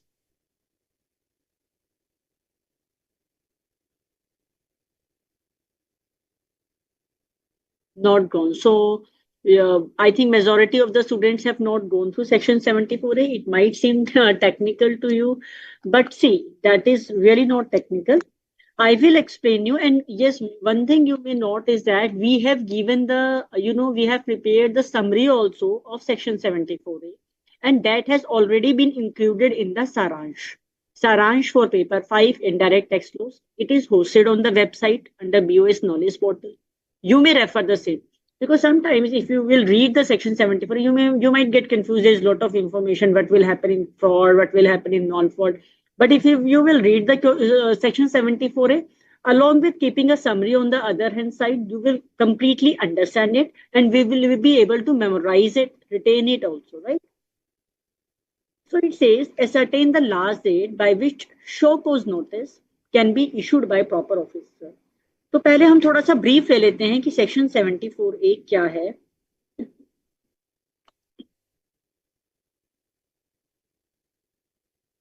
देखो section 74A talks about determination of tax not paid, short paid, erroneously refunded या फिर ITC wrongly availed or utilized for any reason, right? for any reason, there is one section, section 74A. Be the reason is bona fide error or be the reason is fraud case pertaining to financial year 24-25 onwards. So from 24-25 onwards, only one section, section 74A is there with us, and whether the whether the error is of due to fraud or bona fide, that doesn't make any difference. So this question, this first part asks about last date by which show cause notice can be issued. So what a last date for by which show cause notice can be issued, and section 74(2) talks about it. But does, okay, let us read the section 74 together. What does section 74A1 says? Section 74A subsection 1. It says कि I will just tell you the brief. Where it appears to proper officer कि tax पे नहीं हुए हैं, short paid है या erroneously refunded है, ITC wrongly avail किया है या यूटिलाइज, तो he shall serve notice on the said person. उसके ऊपर नोटिस इशू किया जाएगा ऑन द पर्सन जहां पे पे नहीं हुआ है या फिर जहां पे रिफंड ये सब हुआ है, requiring him to show cause as to why he should not pay the amount specified in the notice along with interest जो पेबल है under section 50 and a penalty leviable जो भी है, ठीक है. और provided that no notice shall be served if tax which has not been paid और short paid और this is less than 1000 rupees. कोई भी नोटिस सर्व नहीं किया जाएगा अगर रुपीज 1000 से लेस है हमारा अमाउंट. कौन सा वाला अमाउंट? जो भी हमारा या तो टैक्स कम पे किया है, शॉर्ट पे किया है, आईटीसी हमने रॉन्गली अवेल की. If any of these things is less than rupees 1000 तो शो कॉज नोटिस इशू नहीं किया जाएगा. Now in our question what has been asked to us is last date by which show cause notice can be issued. अब last date कहां पर है? It your answer is covered in section 74A subsection 2. It says हम एक साथ section को पढ़ेंगे, उसे समझेंगे, उसको समझकर मैं आपको क्वेश्चन बताऊंगी कि इसमें आपको ये अप्लाई करना है. But I think after you can apply it yourself and then give me the answer. Okay, at least आपका कॉन्फिडेंस बूस्ट हो जाएगा that you have understood the provisions clearly. So coming to the section 74A subsection 2. Proper officer shall issue the notice under subsection 1 within 42 months from the due date of furnishing of annual return for the financial year to which the tax not paid or short paid or ITC wrongly availed or utilized relates to, or within 42 months from the date of erroneous refund. So, what is the time limit for issuance of show cause notice? What you need to remember is 42 months. 42 months from first case की due date of furnishing annual return of the financial जहां से ये non payment, short payment या ITC wrongly avail हुआ. Second case date of erroneous refund and it is this limit is same. Please mind this limit is same for both fraud case as well as non fraud cases. So applying the provisions of section 74A subsection 2, please give me your answer. Now let's again move to the question. Please give me your answer. This is the question. You must be having, you can open it in your, laptop or your iPad. This is the information. You may use the information and give me the answer. This way, your confidence will be enhanced. You will be able to, you will feel that, yes, I have understood the concept and I have memorized it as well. So once again, I am telling you, time limit is same whether the case is fraud case or the non-fraud case. Time limit किस चीज की? Time limit for issuance of show cause notice. And what is the time limit? 42 months from due date of furnishing annual return, और अगर date erroneous refund कर दिया गया है तो date of erroneous refund, whether it is fraud case or non-fraud case, limit is same.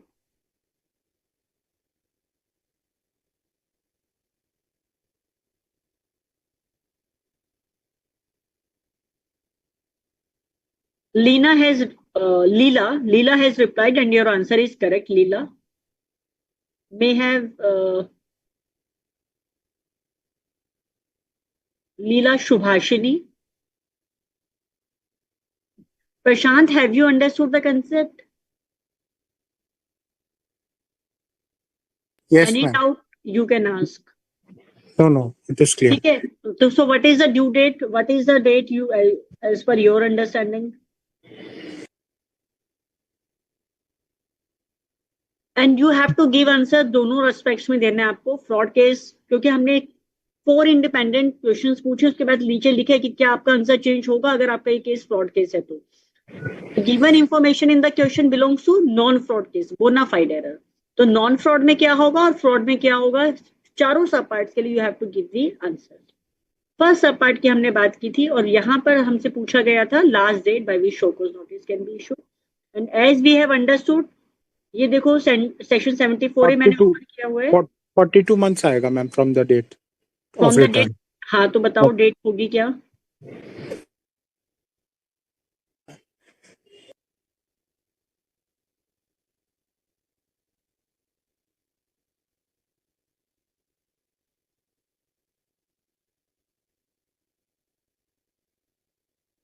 Tell me the date. June 29 ma'am. Which date? June 29 is the month and the year. Which date?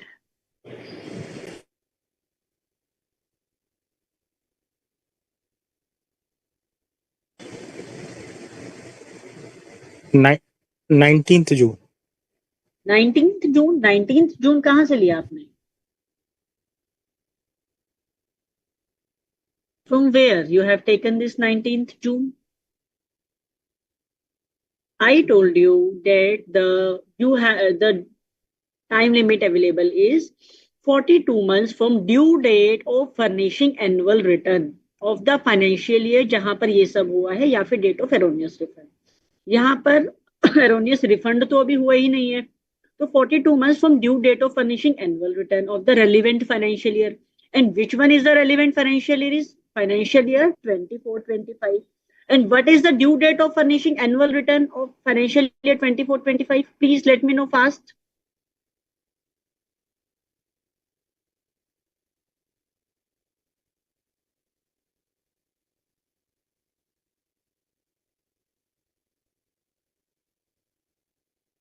What is the due date of furnishing annual return for financial year 24-25?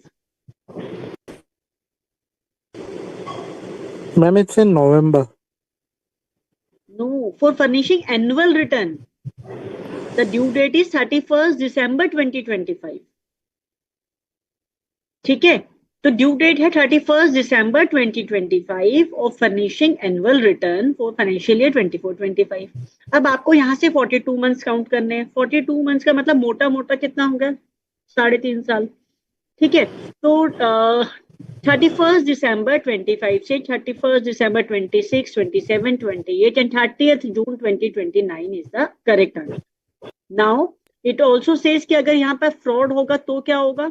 Your answer Same. will remain the same because short payment, Same. whether it is of fraud or non-fraud. So I hope that you are able to, you have understood it and you have, retained, you are, by now I have repeated the same concept so many times. If you read the things, if you repeat, repetition is one of the key for memorizing. It is one of the great technique for memorizing. If you will understand, you will repeat something again and again, you will surely able to retain it to a, longer time.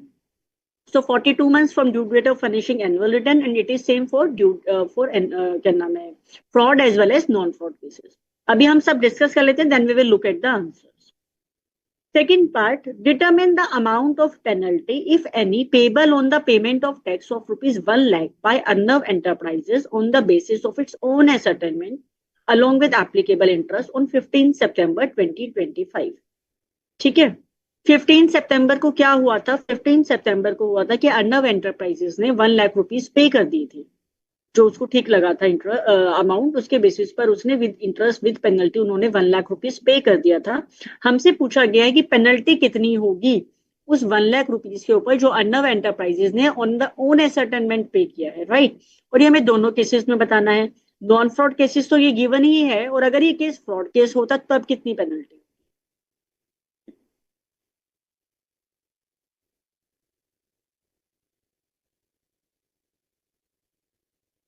So let's understand the relevant provisions. यहां पर section 74A, section 74A 8 attract हो रहा है. ठीक है, हम इसको साथ साथ पढ़ेंगे, एक साथ पढ़ेंगे, उसको समझेंगे और फिर आप इसका आंसर निकालेंगे. सेक्शन 74A 8 क्या बोलता है? Person chargeable with tax where any tax has not been short paid and all this may before service of notice under subsection 1 pay the amount of tax along with interest and such tax on the basis of his own ascertainment and inform the proper officer in writing. मतलब जिसका ये सब चीजें जिसके साथ हुई हैं वो नोटिस इशू होने से पहले tax along with interest pay कर सकता है और वो राइटिंग में ऑफिसर को बता देगा. And the proper officer on receipt of such information वो shall not serve any notice or shall not serve any notice under subsection 1 of the statement as the case may be in respect of tax so paid or penalty payable under the provisions.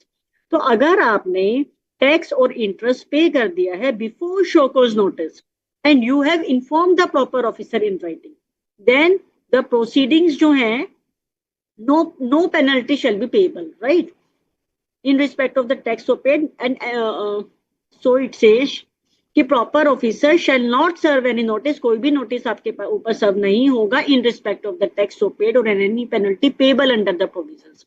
अगर आपने पहले ही tax pay कर दिया है along with applicable interest before issuance of show cause notice then no show cause notice will be served upon you.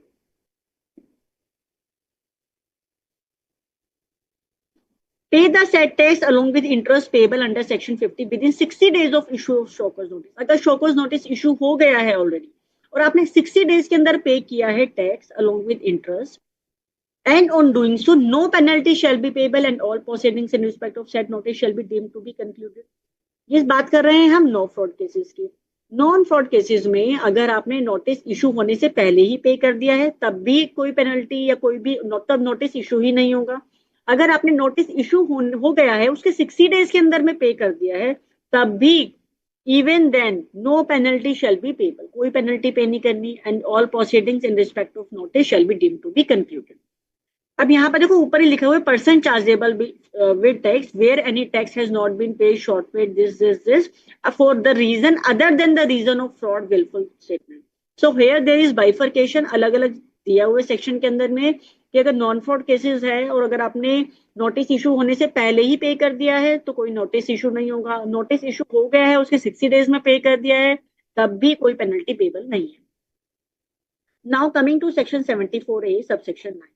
Person chargeable with tax where any tax has not been paid or short paid or erroneously refunded or where ITC has been wrongly availed or utilized by reason of fraud or willful misstatement or suppression of it.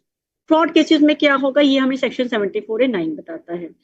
It says before service of notice under subsection, अगर हमने notice serve करने होने से पहले ही कर दिया है pay the amount of tax with interest जो अंडर सेक्शन 50 है and a penalty equivalent to 15% of such tax on the basis of his own ascertainment of such tax or the tax and inform the और अगर हमने proper officer को writing में दे दिया then proper officer shall not serve any notice in respect of the tax so paid or any penalty. अगर हमने fraud cases में 15% of the penalty को पे कर दिया है before issue of show cause notice even then proper officer on this shall not serve any notice. ठीक है. और अगर हमने टैक्स अलोंग विद इंटरेस्ट और penalty 25% of tax within 60 days में पे की है तो जो प्रोसीडिंग्स है उनको हम कंक्लूड मान लेंगे फ्रॉड केसेस के अंदर में. अगर हमने टैक्स अलोंग विद इंटरेस्ट और penalty 50% of the tax within 60 days of communication of order and on doing so. अब यहाँ पे डिफरेंस क्या है, ये सेम लग रहा है पढ़ने में कि 60 डेज ही ऊपर थे 60 डेज ही नीचे थे. So what is the difference ma'am, we are not able to understand. Are you feeling same? It is so confusing. All proceedings in respect of said notice shall be deemed to be concluded. See, we have to read the section very carefully. What is the difference between subsection clause second and third? The difference is कि हमने tax interest और penalty ऊपर है 25% of tax within 60 days of issue of notice. Notice के issue होने के 60 days के अंदर अगर हमने 25% पेनल्टी पे की है तो proceeding shall be deemed to be concluded. Third sub clause कहती है pay the tax along with interest payable and a penalty equivalent to अगर 50% of tax but here it is not notice within 60 days of communication of order. अगर order आ गया है आपका और order आने के 60 डेज के अंदर में आपने 50% ऑफ द पेनल्टी पे कर दी है तब भी हम उस नोटिस को it shall be deemed to be concluded. Now let us move to the question. हमें पेनल्टी बतानी है जो पेबल होगी on payment of tax of 1 lakh by Arnav enterprises जो उसने ऑन एसेटलमेंट के साथ पे किया ऑन 15 सितंबर. 15 सितंबर को पे किया गया था.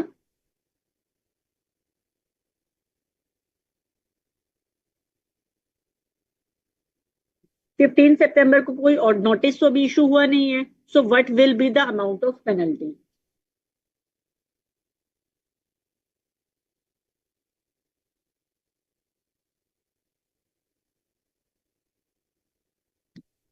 Tell me for both. For fraud case, what will be the amount of penalty, and for non-fraud case, what will be the amount of penalty? Good, Prashant, you have given the answer, but please tell me the complete answer for with bifurcation for fraud and non-fraud, and please let me know in the chat box. Please give me the feedback whether you are able to understand this this new provisions or not. Are we on the same page or not?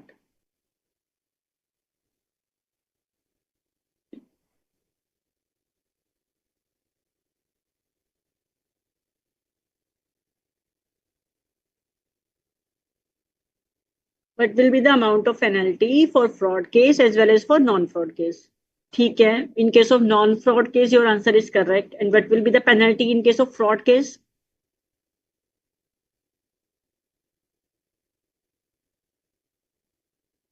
यहाँ पर जो आपने amount पे किया है वो already before issuance of show cause notice है. So the applicable limit will be, you may check from the section also.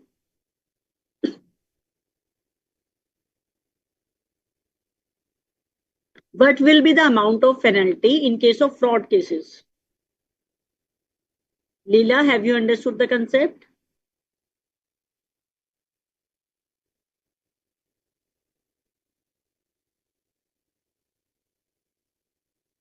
Prashant 15%. Very good. क्योंकि हमने before issuance of show cause notice किया है तो 15%. So please tell me the now the amount of penalty.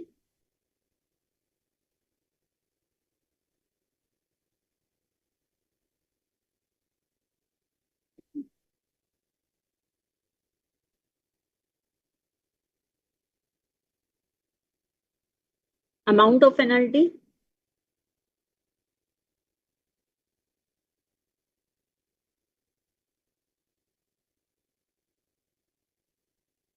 देखो अभी हमने समझा था इस क्वेश्चन में क्लियरली गिवन है कि हमें अमाउंट ऑफ पेनल्टी बताना है payable on the payment of tax of rupees 1 lakh. 1 lakh के ऊपर कितनी पेनल्टी लगेगी? Fraud case, non fraud cases में कोई पेनल्टी नहीं लगेगी क्योंकि आपने बिफोर इशुएंस ऑफ नोटिस आपने टैक्स और इंटरेस्ट पे कर दिया है. So no penalty. अब फ्रॉड केसेस में क्या होगा? 15% पेनल्टी लगेगी. So the amount of penalty will be 15,000. Very good Leela. क्योंकि amount is 1 lakh, so 15% of 1 lakh sums out to rupees 15,000. I hope that you have understood the concepts till now. Now let's come to the subpart 3. Assuming that proper officer decides to issue a show cause notice. अभी तक notice issue नहीं हुआ था.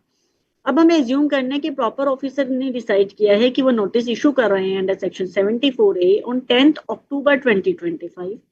Then determine the maximum amount of tax for which he can issue the show cause notice. कितने amount के tax के लिए वो शो कॉज नोटिस इशू कर सकते हैं. And the last date by which proper officer should issue order under section 74A, assuming that show cause notice is issued by proper officers on said date. अब हमने अभी तक notice issue नहीं हुआ था. थर्ड पार्ट में क्या बात आती है कि शोकोज नोटिस इशू हो गया है 10 अक्टूबर 2025 को. तो कितने अमाउंट ऑफ टैक्स के लिए शोकोज नोटिस इशू कर सकते हैं और शोकोज नोटिस अगर हमने इसी दिन इशू किया है तो ऑर्डर कब तक इशू हो सकता है? What is the last date by which order can be issued for fraud as well as for non fraud case?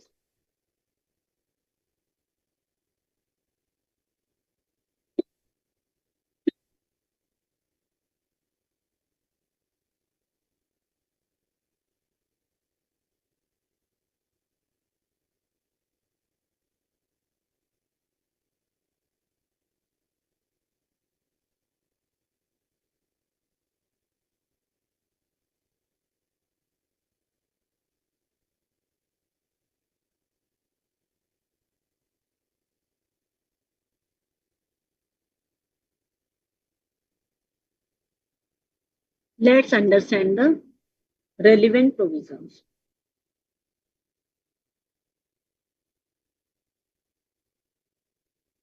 Section 74A7, subsection 7.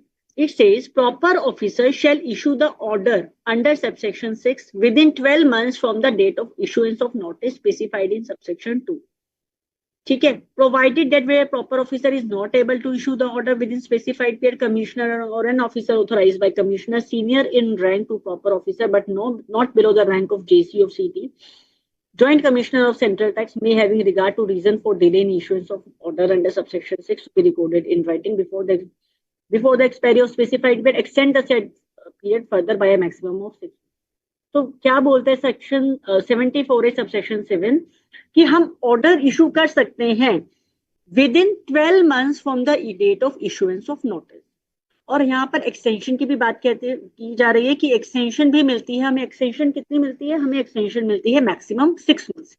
हमारे क्वेश्चन में हमें क्लियरली गिवन है कि जो ड्यू डेट एनुअल रिटर्न की भी एक्सटेंड नहीं हुई है and limitation period of issuance of order under section 74A has not been extended by the commissioner. तो एक्सटेंशन हमारी कमिश्नर ने ऑर्डर की भी नहीं की है और एनुअल रिटर्न की भी नहीं होगी. So what is the time limit? Time limit is within 12 months from date of issuance of notice. And this time limit is same whether it is fraud case or whether it is non-fraud case.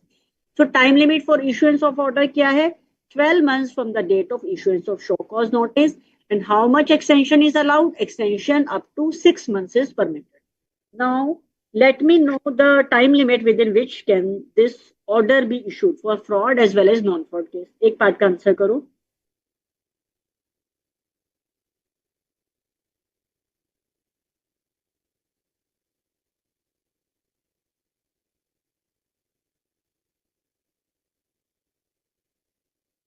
October 10, 2025 को हमारा notice issue हुआ है. तो by which time last date क्या है जब तक proper officer order issue कर सकते हैं under section 74 for fraud as well as non fraud cases? Just give me the answers. I have explained you the concept thoroughly.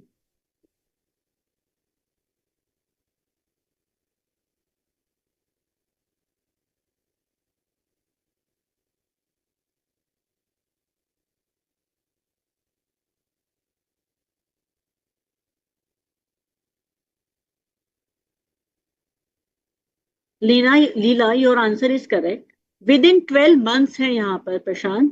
सो 10 अक्टूबर 2025 से अगर हम 12 मंथ्स लेंगे, right, so answer will be 10 October 2026. So 12 months 10 October 2026 तक order issue हो सकता है. अब हमारे थर्ड पार्ट का एक पार्ट तो आंसर हो गया है. उसमें एक चीज और पूछी गई थी, determine the maximum amount of tax for which he can issue the show cause notice. अब मैक्सिमम अमाउंट क्या है जितने के लिए वो टैक्स ऑर्डर इशू कर सकते हैं? उसके लिए हम आते हैं 74A 9 and 10 पर. 9 अभी हमने पढ़ा ही था.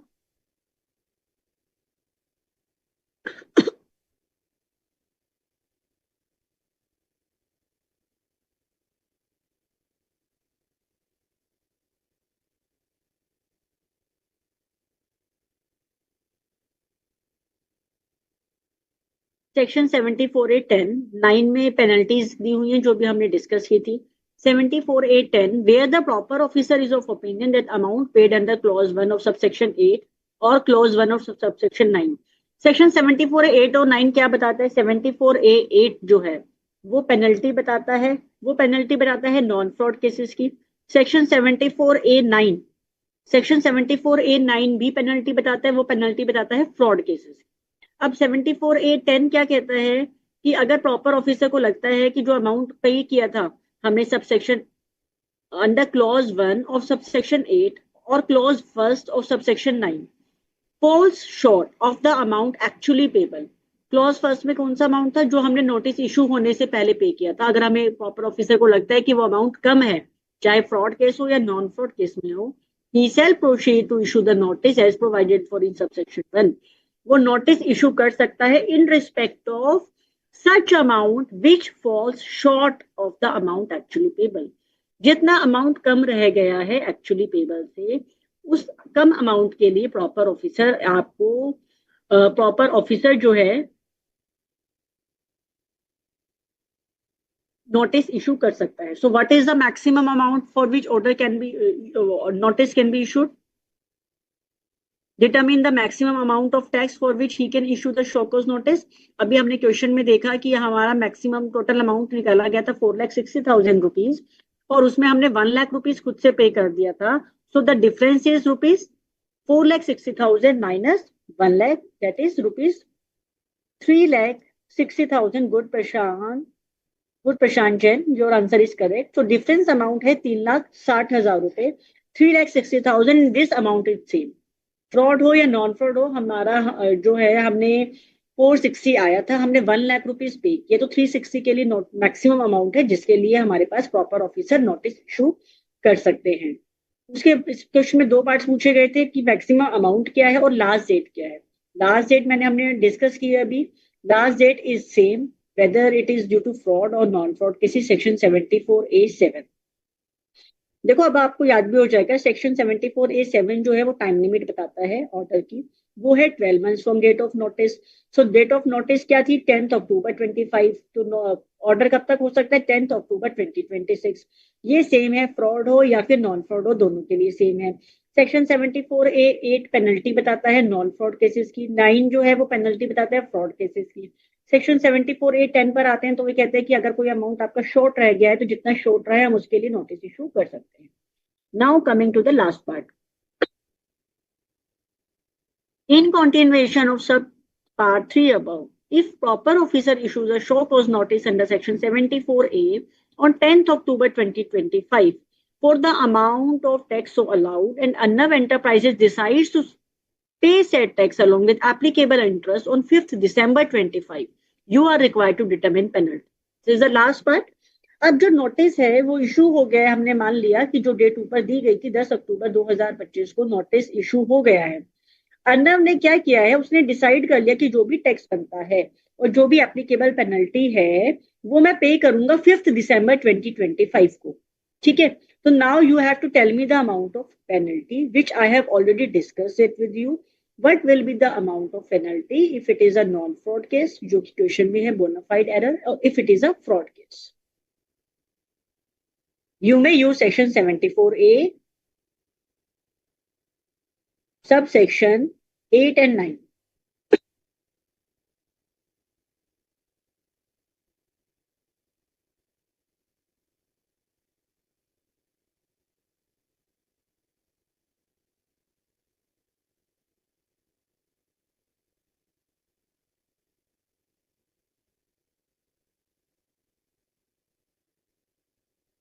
How you have calculated the answer, Leela? Please mention, the complete, whether it is this penalty is for fraud or this is for non-fraud, and why, which rate you have considered and why. I hope that I have, repeated each and every provision so much and, thoroughly make you understand that you would have also memorized the same, as I have, repeatedly make you understand the concepts, subsections, and clauses.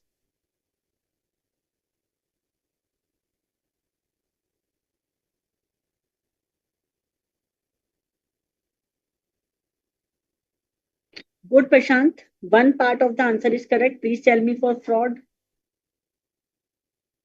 And Leela, you also mentioned categorically whether the amount.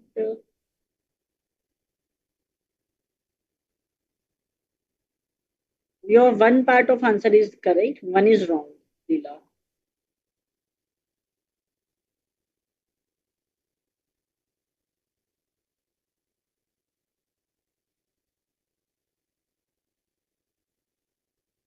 Prashant, the amount you have calculated is wrong.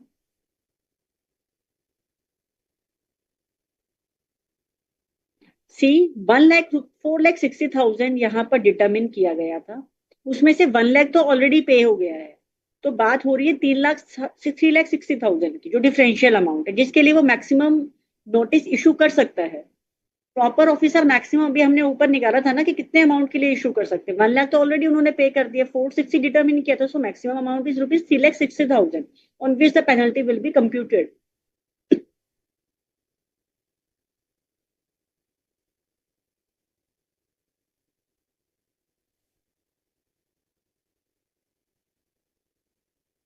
You may again through this provision, section 74A, subsection 8.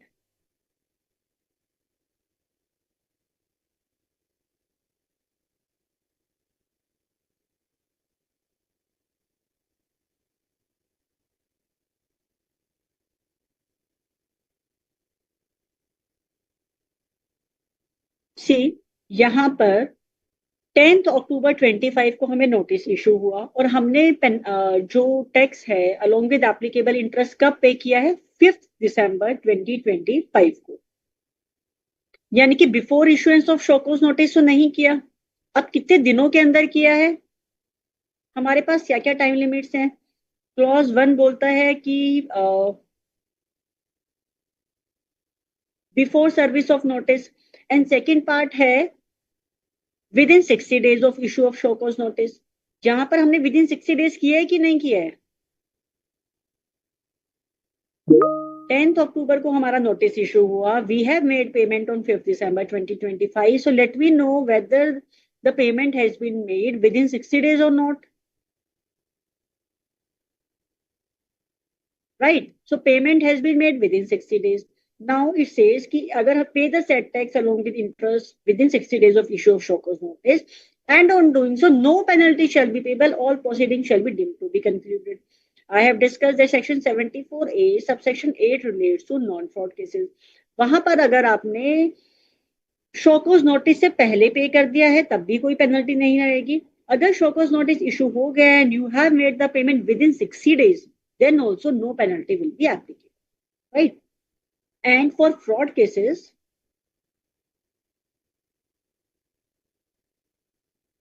we have to come to section 74A subsection 9. वहां पर भी क्या है कि अगर आपने before issue of notice किया है, then the amount of penalty is 15% of the tax. This is the 15% of such tax if you have made it before service of notice. अगर आपने within 60 days किया है, see it is given here within 60 days. Within 60 days किया है तो what is the amount of penalty? 25% of such tax. What is the amount of such tax? Rupees 3,60,000, जो कि difference था. So 25% of rupees 3,60,000 is the amount of penalty, which comes to rupees 90,000 is the amount of penalty. So are the provisions clear to you? Let us see the answer also.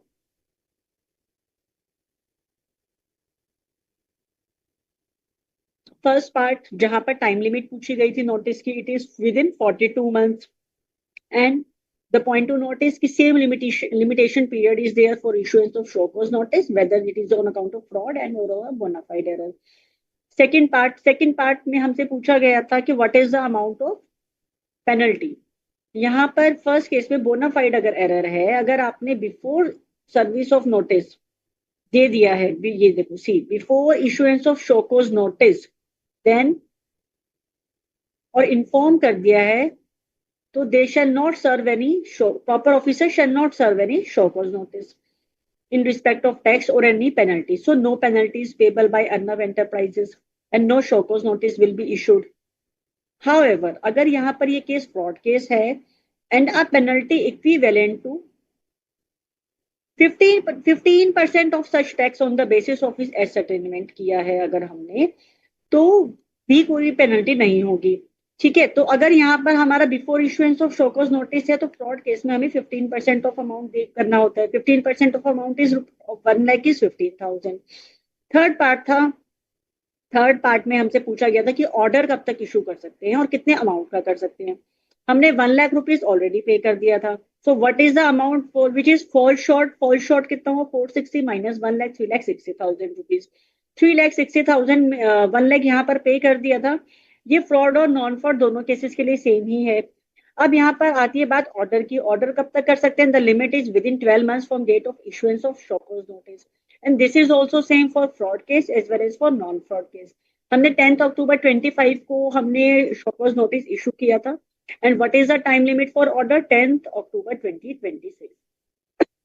Coming to the point 4, यहाँ पर हमने देखा कि within 60 days of issuance of show cause notice हमने amount pay कर दिया है, within 60 days अगर हम पे कर देते हैं तो नॉन फ्रॉड केसेस में क्या होता है, नॉन फ्रॉड केसेस में 9 दिसंबर को पे किया है, date is within 60 days. Non fraud cases में फिर कोई भी पेनल्टी नहीं लगती है, no penalty is payable. I am highlighting the relevant points in respect of said notice and it shall be deemed to be concluded।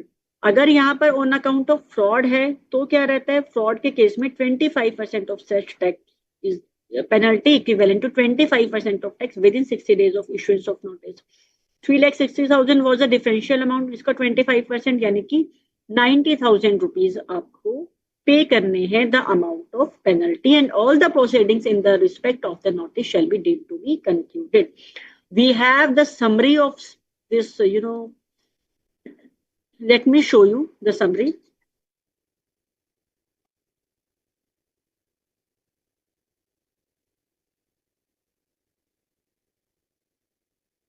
This is our website.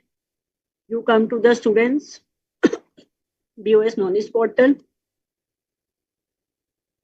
and here we have Saransh, last mile references, final level, paper 5, indirect tax laws.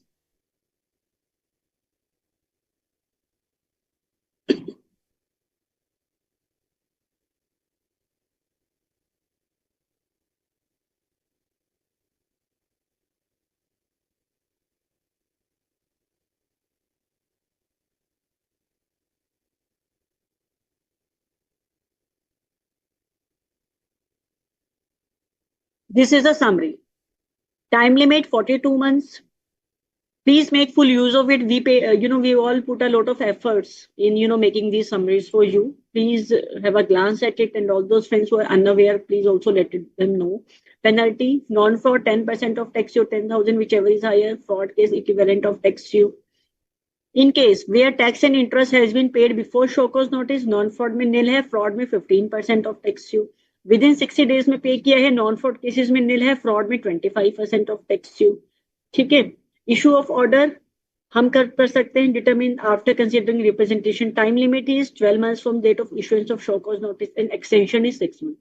So all those other provisions which are not tested in this question, basically all the other provisions of section 74, they have also been explained, they have also been summarized in this chart beautifully, right? So please go through it. Any query you have, you may ask, and you may let me know that have you understood this section 74A or not. Yes, ma'am.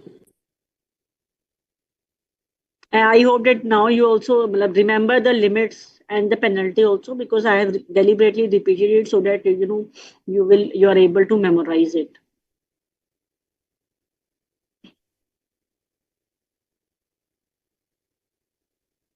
Right, so this summary is also there, you may go through it.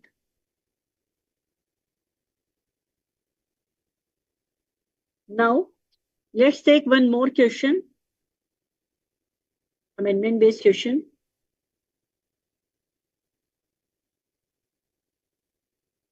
Question number 16.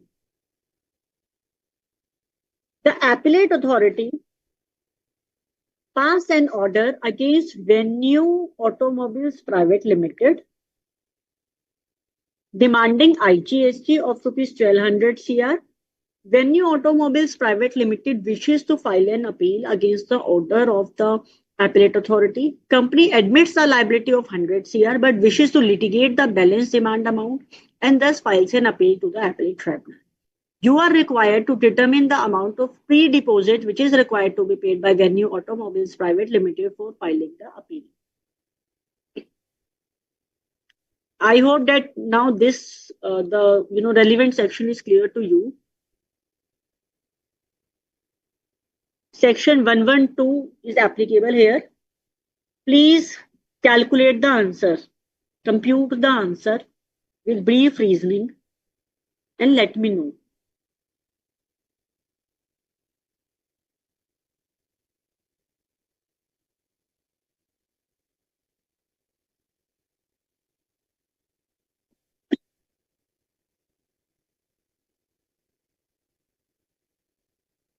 Please be fast and let me know in the chat box if you have computed it so that I will try to cover question number 17 also, because that is also based on the amendments before winding the session. The time is already over, but I want to take amendments. So please let me know through the chat box if you have computed the answer.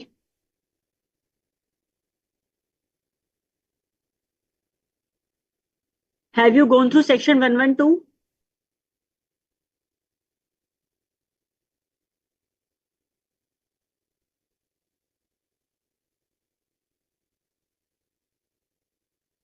No, Leela, answer is wrong. You may again go through section 112. Prakash, sorry, Prashant.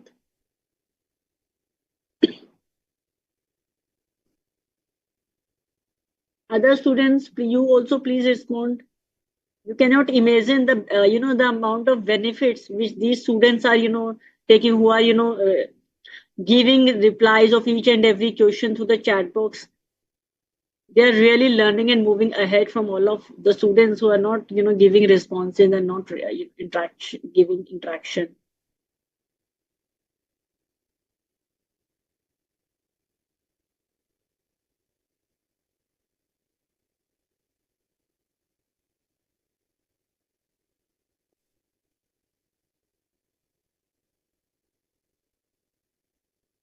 Prashant, what is the answer as per your understanding?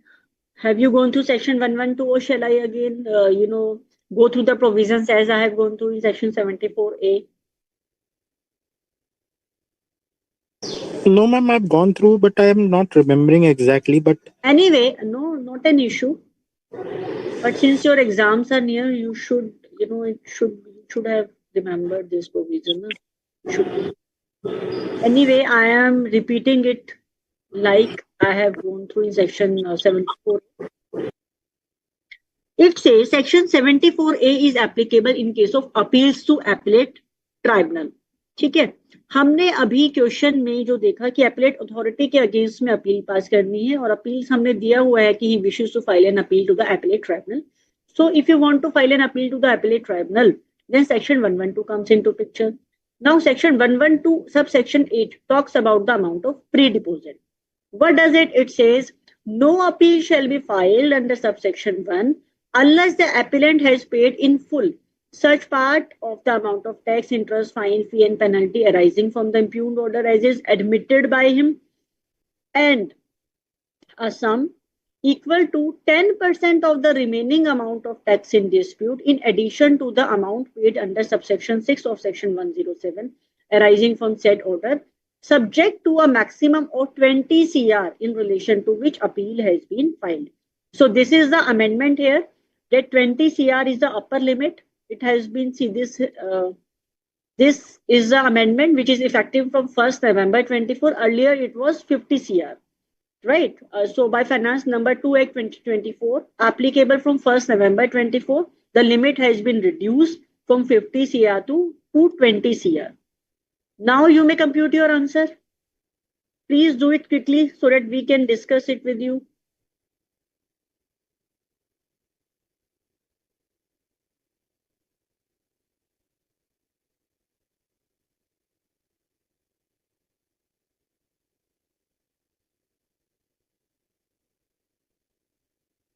Give me complete answer. Complete the amount of pre-deposit.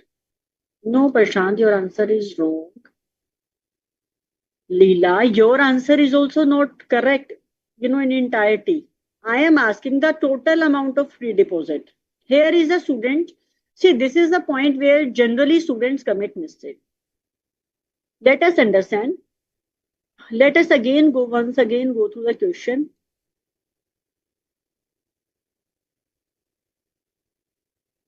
Good. Good, Leela. Now your answer is correct. This is the correct answer basically. Here, यहाँ पर क्या है? IGST की बात हो रही है. 1200 CR की डिमांड थी, उसमें से हमने 100 सीआर को एडमिट किया है. Now what does section says? ये सेक्शन सीजीएसटी का है. सो अगर यहाँ पर अमाउंट लिखा हुआ है कि 10% of the amount of tax, interest, penalty and a maximum is 20 CR. So this maximum limit 20 CR is for CGST. If we are talking about IGST, then similar amount of For IGST, this amount will be double, 40 CR, because CGST plus SGST, 40 CR will be the maximum time limit, maximum amount of deposit. So how much pre-deposit we have to make is full amount of tax as is admitted by him. Admit कितना किया है 100 CR plus 10% of remaining amount. Remaining how much is remaining? 1200 was total, 100 हमने admit कर लिया, 1100 is the remaining amount. 1100 का 10% that is 110 CR. But the condition here is subject to a maximum of 20 CR. 20 CR CGST में है तो IGST की हमारे यहाँ पे बात हो रही है. IGST की is maximum limit is 40 CR. So तो total amount of free deposit is amount जो admit किया है. Admit कितना किया है हमने 100 CR और यहाँ पर सिर्फ 1100 CR का 10% is 110 CR, but that is much more than the maximum limit which is 40 CR. So the answer is 100 CR plus 40 CR. 100 CR plus 40 CR, that is 140 CR is the answer amount of pre-deposit. Let us go through the answer.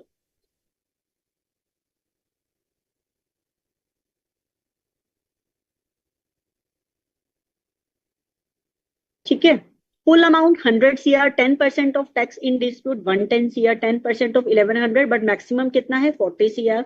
So pre-deposit is 140 CR. यहाँ पर हमने एक footnote दिया हुआ है. ये footnote क्या दिया हुआ है? इसके अंदर लिखा हुआ है कि जीएसटी ट्राइब्यूनल अभी फंक्शन नहीं हुआ है. एक सर्कुलर आया था, वो सर्कुलर 224/18/2024 विच सेज कि अगर आपने कोई अंडरटेकिंग या डिक्लेरेशन ऑफिसर को दे दी है कि you will file an appeal against the appellate authority before tribunal, जब भी वो ऑपरेशन में आएगा और on payment of said amount equal to amount of free deposit, और आपने इतना अमाउंट बता दिया है, तो it will be adjusted against the amount of free deposit required to be deposited at the time of filing appeal and recovery of remaining amount of confirmed demand as per the order of appellate authority will stand state. अगर आपने पहले ही बता दिया कि I will file an appeal, तो आपका जो remaining amount की डिमांड है वो भी स्टे हो जाएगी.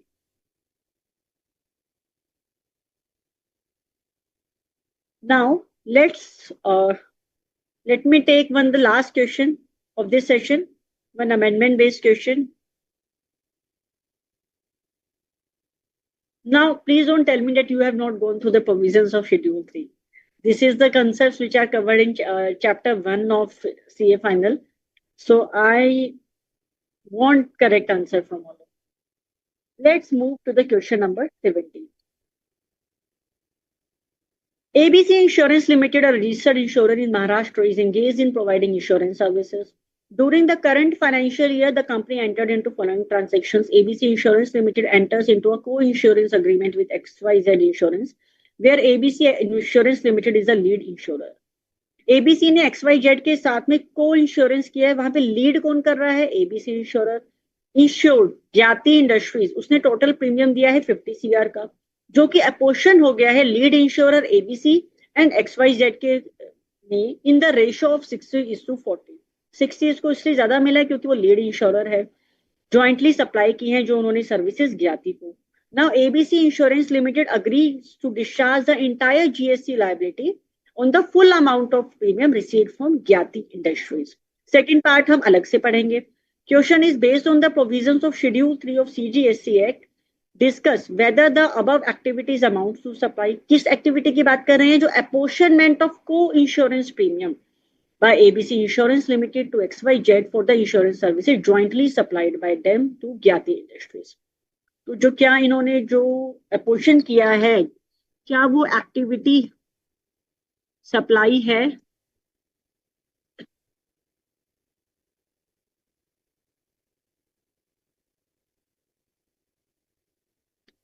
Yes, Prashant, answer is correct. Let me go through here. Para 9 of Schedule 3.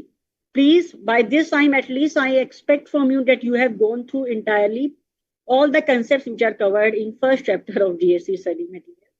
Please, statutory updates are very important for you. Anything which is covered in statutory updates, you can't miss that. It covers all the significant amendments, notification and surplus. For September exams, the cutoff date is end of Feb 2025. So para 9 of Schedule 3, this is also an amendment made by Finance Number 2 Act 2024. It is effective with effect from 1st November 24, so it is applicable for you. It says Schedule 3. What does Schedule 3 says? Activities or transactions which shall be treated neither as supply of goods nor a supply of services. And para 9. Para 9 says activity of apportionment of co-insurance premium by the lead insurer to the co-insurance for the insurance services jointly supplied. Co-insurance premium है तो मतलब हम कुछ ना कुछ jointly कर रहे हैं, ठीक है? Jointly supplied by lead insurer and the co-insurer to the insured in co-insurance agreements, subject to the condition that lead insurer pays the central tax, state tax duty, मतलब pays the applicable tax on the entire amount of premium paid by the insured. यानी कि जो apportionment की activity है, जो को insurance premium को हम अपोर्शन कर रहे हैं, जैसे यहाँ पे 60:40 में कर रहे थे, लीड इंश्योरेंस जो को इंश्योरेंस को करता है, जो कि ज्वाइंटली सप्लाई कर रहे हैं वो इंश्योरेंस सर्विस, वो ना ही गुड है ना ही सर्विस है, बट उसमें कंडीशन है कि लीड इंश्योरर टैक्स पे कर रहा है, जो कि इंटायर अमाउंट ऑफ प्रीमियम जो इंश्योर्ड ने दिया है उसके ऊपर टैक्स कौन पे कर रहा है? Lead insurer. हमारे केस में लीड इंश्योरर है एबीसी इंश्योरेंस लिमिटेड. ज्ञाति ने हमें 50 लाख का प्रीमियम दिया है. अब यहाँ पे एबीसी ने ही अग्री किया है कि वो डिस्चार्ज करेगा entire GST liability on full amount of premium. So this activity is neither a supply of goods nor a supply of services. We will look at the answer, but just go through the second point as well. Large industrial plant need an insurance worth rupees 500 crore. It approaches ABC Insurance Limited for the same. However, since ABC Insurance Limited is unable to underwrite the entire risk alone, it enters into a reinsurance agreement with reinsurer PQR Insurance Limited. Total premium charge है 50 lakh. Insurer ABC Limited pays a reinsurance premium of 20 lakh to PQR Insurance Limited. This allows ABC Insurance Limited to manage its risk and financial exposure. While paying this amount to PQR Insurance Limited, ABC ने deduct कर दी है ceding commission 1 lakh रुपए की, which it has charged for the services that provided to PQR Insurance Limited. PQR Insurance Limited pays GST on the gross reinsurance premium, including the ceding commission. And the question is, service जो ABC ने PQR को दी है, for which ceding commission is deducted from reinsurance premium paid by ABC to PQR. यहाँ पर क्या हुआ है, एक इंडस्ट्रियल प्लांट को 500 सीआर का इंश्योरेंस चाहिए. सिंस अमाउंट बहुत हैवी है तो एबीसी इंश्योरेंस को लगता है कि वो सारा रिस्क अकेले नहीं ले सकता, तो उसने री इंश्योरेंस एग्रीमेंट किया पीक्यूआर के साथ में. टोटल प्रीमियम हो गया 50 लाख रुपीज का. अब इंश्योरेंस जो एबीसी इंश्योरेंस लिमिटेड है उसने री इंश्योरेंस प्रीमियम जो है वो 20 लाख रुपीज पीक्यूआर को दे दिया. टोटल प्रीमियम 50 लाख था, उसमें से 20 लाख रुपए पीक्यूआर को हो गया. उससे एबीसी इंश्योरेंस लिमिटेड को रिस्क और फाइनेंशियल एक्सपोजर मैनेज हो रहा है. इस अमाउंट को पे किया जब पीक्यूआर को, तो एबीसी इंश्योरेंस ने commission, because it is giving a business to PQR insurance limited, 1 lakh rupees का जो सीडिंग कमीशन थी वो उसने डिडक्ट कर दिया. पीक्यूआर जो कि री इंश्योरर है वो जीएसटी पे करता है ग्रोस री इंश्योरेंस, मतलब टोटल री इंश्योरेंस प्रीमियम पर, including the ceding commission. Now what does in this para 10 comes into picture. Para 10 says कि services by insurer to reinsurer for which ceding commission or the reinsurance commission, कुछ भी नाम दे सकते हैं हम इसको, reinsurance commission भी बोल सकते हैं या ceding commission भी बोल सकते हैं, वो डिडक्ट की है reinsurance प्रीमियम से इंश्योरर ने री इंश्योरर को, सब्जेक्ट टू द कंडीशन की जो टैक्स है वो री इंश्योरर पे कर रहा है on the gross reinsurance premium payable by the insurer to reinsurer inclusive of the said ceding commission. तो ये एक्टिविटी जो कि इंश्योरर री इंश्योरर को देता है ये भी सप्लाई नहीं होती. But what is the condition? Condition ये है कि री इंश्योरर जो है वो ग्रॉस जो आपका प्रीमियम अमाउंट है उसके ऊपर टैक्स पे करता है inclusive of the ceding commission. हमारे क्वेश्चन में क्या इंफॉर्मेशन गिवन है कि पीक्यूआर जो कि री इंश्योरर है वही जीएसटी पे कर रहा है ग्रॉस अमाउंट के ऊपर इंक्लूडिंग द सीडिंग कमीशन, तो ये भी सप्लाई नहीं है. Let's look at the answer.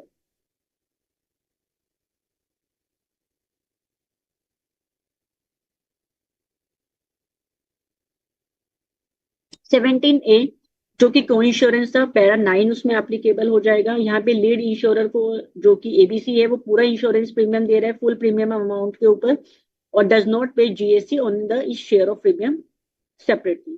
को इंश्योरेंस सेपरेटली जीएसटी नहीं पे करेगा अपने प्रीमियम पर. जो लीड को इंश्योरर है लीड इंश्योरर है वही पे करेगा। सेकंड पार्ट में पैरा 10 इन्वोक हो रहा है। पैरा 10 सेज कि री इंश्योरर जो है वो भी कंडीशन इज कि जो प्रीमियम है reinsurer on the gross premium amount payable by insurer to reinsurer inclusive of said ceding commission, right. Services by insurer to reinsurer, जिसके लिए सीडिंग कमीशन या री इंश्योरेंस कमीशन उसने deduct की है premium से, is neither supply of goods not supply of service subject to the condition की tax इस कौन पे कर रहा है, reinsurer, on the gross reinsurance premium including the ceding commission. हमारे केस में reinsurer is the PQR reinsurer limited and he is liable to pay GST on the gross reinsurance amount payable by the insurer, that is ₹20 lakh inclusive of the ceding commission 1 lakh. तो 20 लाख का हमने उसको insurance री insurance premium दिया था and seeding commission को भी include करते हुए री इंश्योरर अगर टैक्स पे कर रहा है then this activity is neither a supply of goods nor a supply of services. So we have covered all the amendment based questions. Question number 1, the big question we covered in the previous success at CA exam, and the case scenario has been covered by Shifali ma'am. And the section 74A, the most important schedule 3 amendments in appeal and revisions. All the significant amendments, we have put questions in RTP so that you are able to apply the concepts, understand the application of the concepts. And we have also very thoroughly gone through the concepts. Any doubt if you have, you may ask. Are the provisions clear to you? Just let me know. Yes, ma'am. Thank you. And other students also, are the provisions clear to you? Please, once again, after this session is over, go through the provisions. Thank you, Prashant. Thank you. Thank you, Leela. It's good to know that provisions are clear to you. So with this, we end up the session.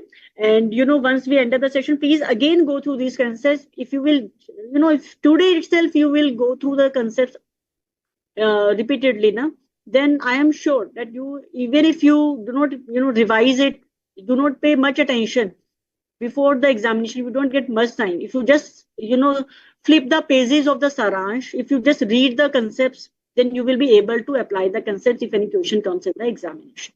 So all the best, students, for your examination. Best of luck. And with this, we end up the session. Thank you. Yeah. Thank you. Recording stopped.